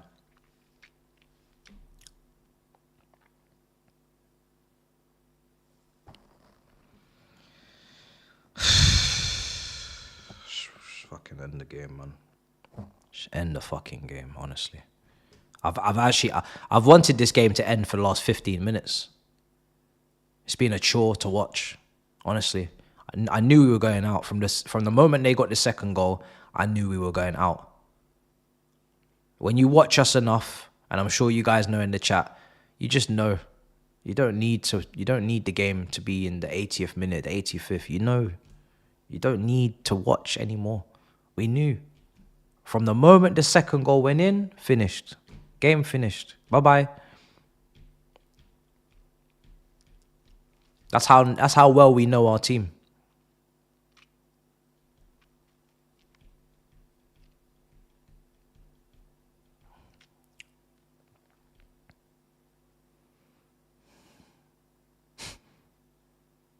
Good save. Brighton keeper.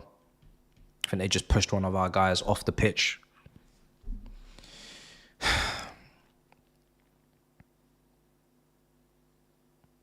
think might be slightly marginally offside anyway, Mydryk.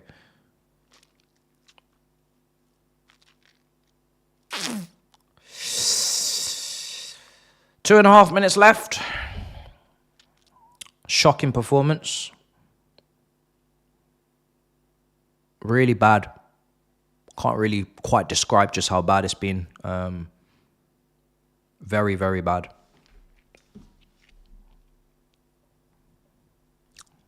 We've had 7 shots today. Goalkeeper for Brighton has made 1 save. We've had no big chances today, guys. No big chances. In the whole game, we've had no big chances. Goalkeeper's made 1 save, and he just made it on the 91st minute mark. That was his first save of the game. That was the goalkeeper's first save of the game. It's the 91st minute. That was his first save. Because the first goal it shouldn't even had to be a save. Should have just caught it.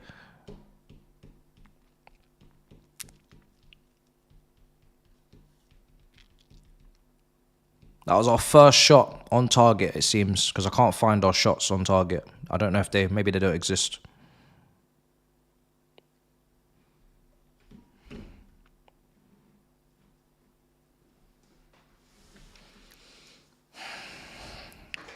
The club that we've robbed or have robbed us, we've taken their infrastructure, we've taken their manager, we took their sporting director, we took their goalkeeping coach, we took their goalkeeper, we took their midfielder, we took so much.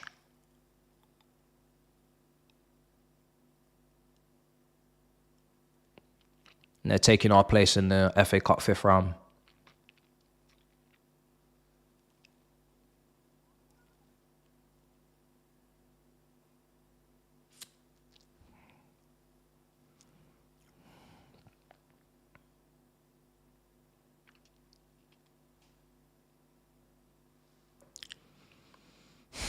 Just fucking end the game, seriously. End the damn game.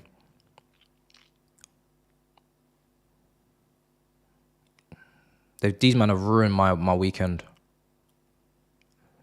Ruined my weekend.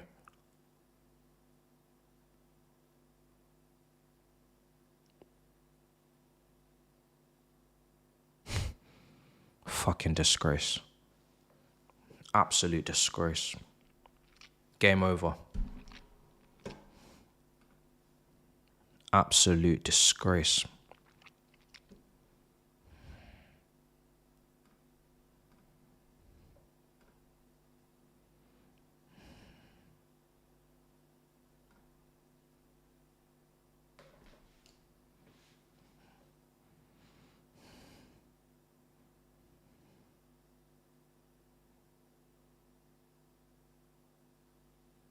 Someone in the world is sitting there thinking, well, it's a good thing we went out the FA Cup. Now we can focus on top 4.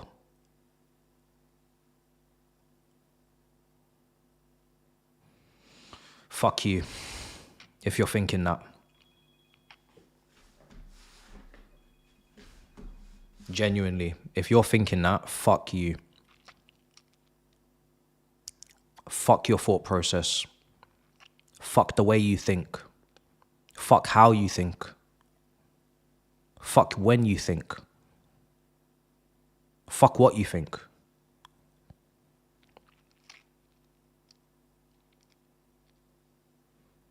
Because that's not how big clubs behave. Big clubs don't need to get knocked out of FA Cup to make top 4. Yeah? So if that's your thought process, you're finished. You're truly gone. You're lost.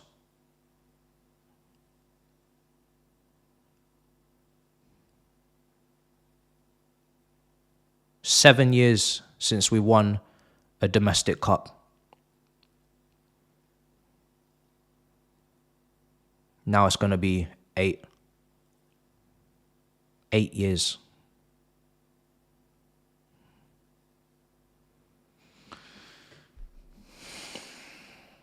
Don't need to tell you how long it's been since we won the league because it's longer and it will continue to be quite a long time. It will probably get to 10 years, to be honest, the way we're going.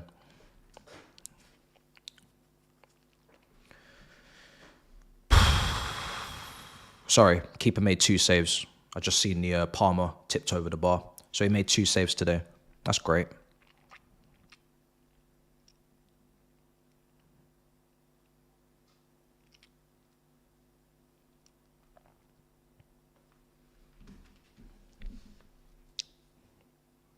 You were given a goal inside 3 minutes. The goalkeeper picked up the ball and he fucked it into his own goal. Yeah? Picked up the ball, fucked it into his own goal. He said, here you go, here's a present. I know Man City gave you one a couple of weeks ago. You didn't take it. So here's another present. Here's another gift. And we've lost 2-1 from that point. We've given away a free header inside the box. Brighton have got 3 strikers in their squad tonight better than our starting striker, because our starting striker is not a striker. So we had no strikers today in our squad. Brighton had 3 players that would do a better job up front than what we have. Brighton, Hove, Albion. The Seagulls have 3 players that can play the striker position better than what we have in our whole squad tonight. Our whole squad. We got someone who doesn't want to take their own shot on the half volley, 1v1, in Christopher Nkunku. Doesn't want to be in the box when there's cutbacks there to be done. Wants to have these lovely touches, these little one-touch pass, pointless. One-touch pass, pointless. In his own half. Picking it up off the centre-backs. Drifting. Everywhere but where he needs to be. We got Sancho, who just does this. He just... Yeah? Just... touch, little touch, little touch, little touch, little touch, little touch. Nothing. Pass. Little touch, little touch, little touch, pass. No shots. No burst of pace, no change of direction, no nothing, no dynamism, no long shot, no just... You know what he does when he's sizing up his defender and his little touch. Yeah? We got that. Got Netto, when he receives the ball, just gets it. Run. Oh, turn back. Run. Oh, turn back. Oh, turn back. Cross. Turn back. Cross. Cross.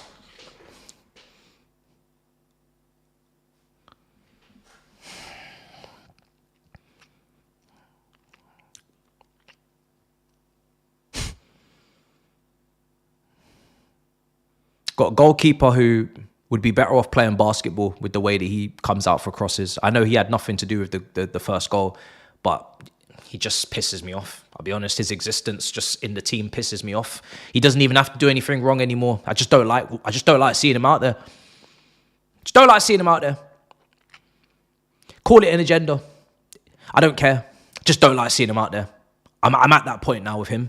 It's getting to the level where it was with Kepa. I just don't like seeing him out there. I'm not going to mince my words. Not going to piss around, fuck about with it. Don't like seeing him out there. When he's out there, I'm unhappy. When he's out there, I'm unhappy.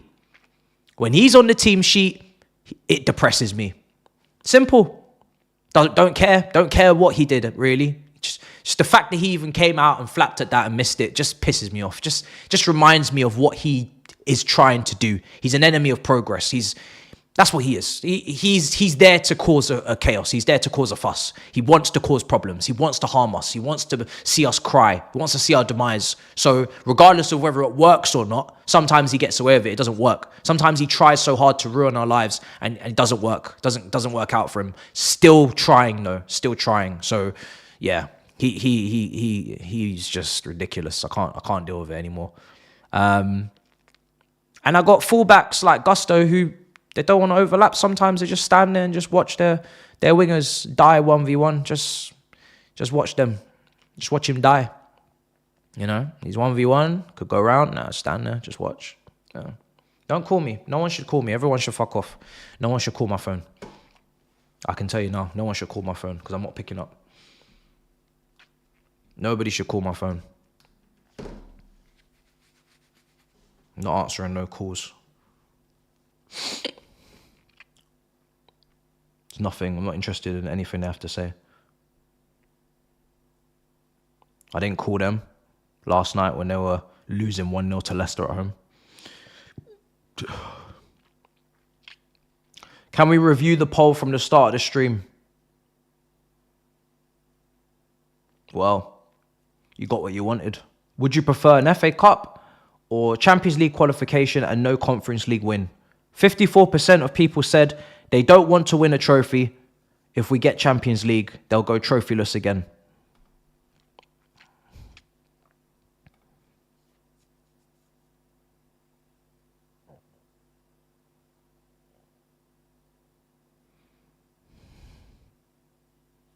I think we should wrap it up there. I think that's a fantastic place to end the stream.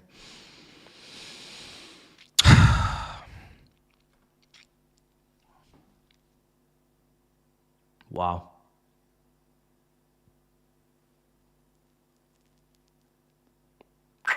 Wow. Wow.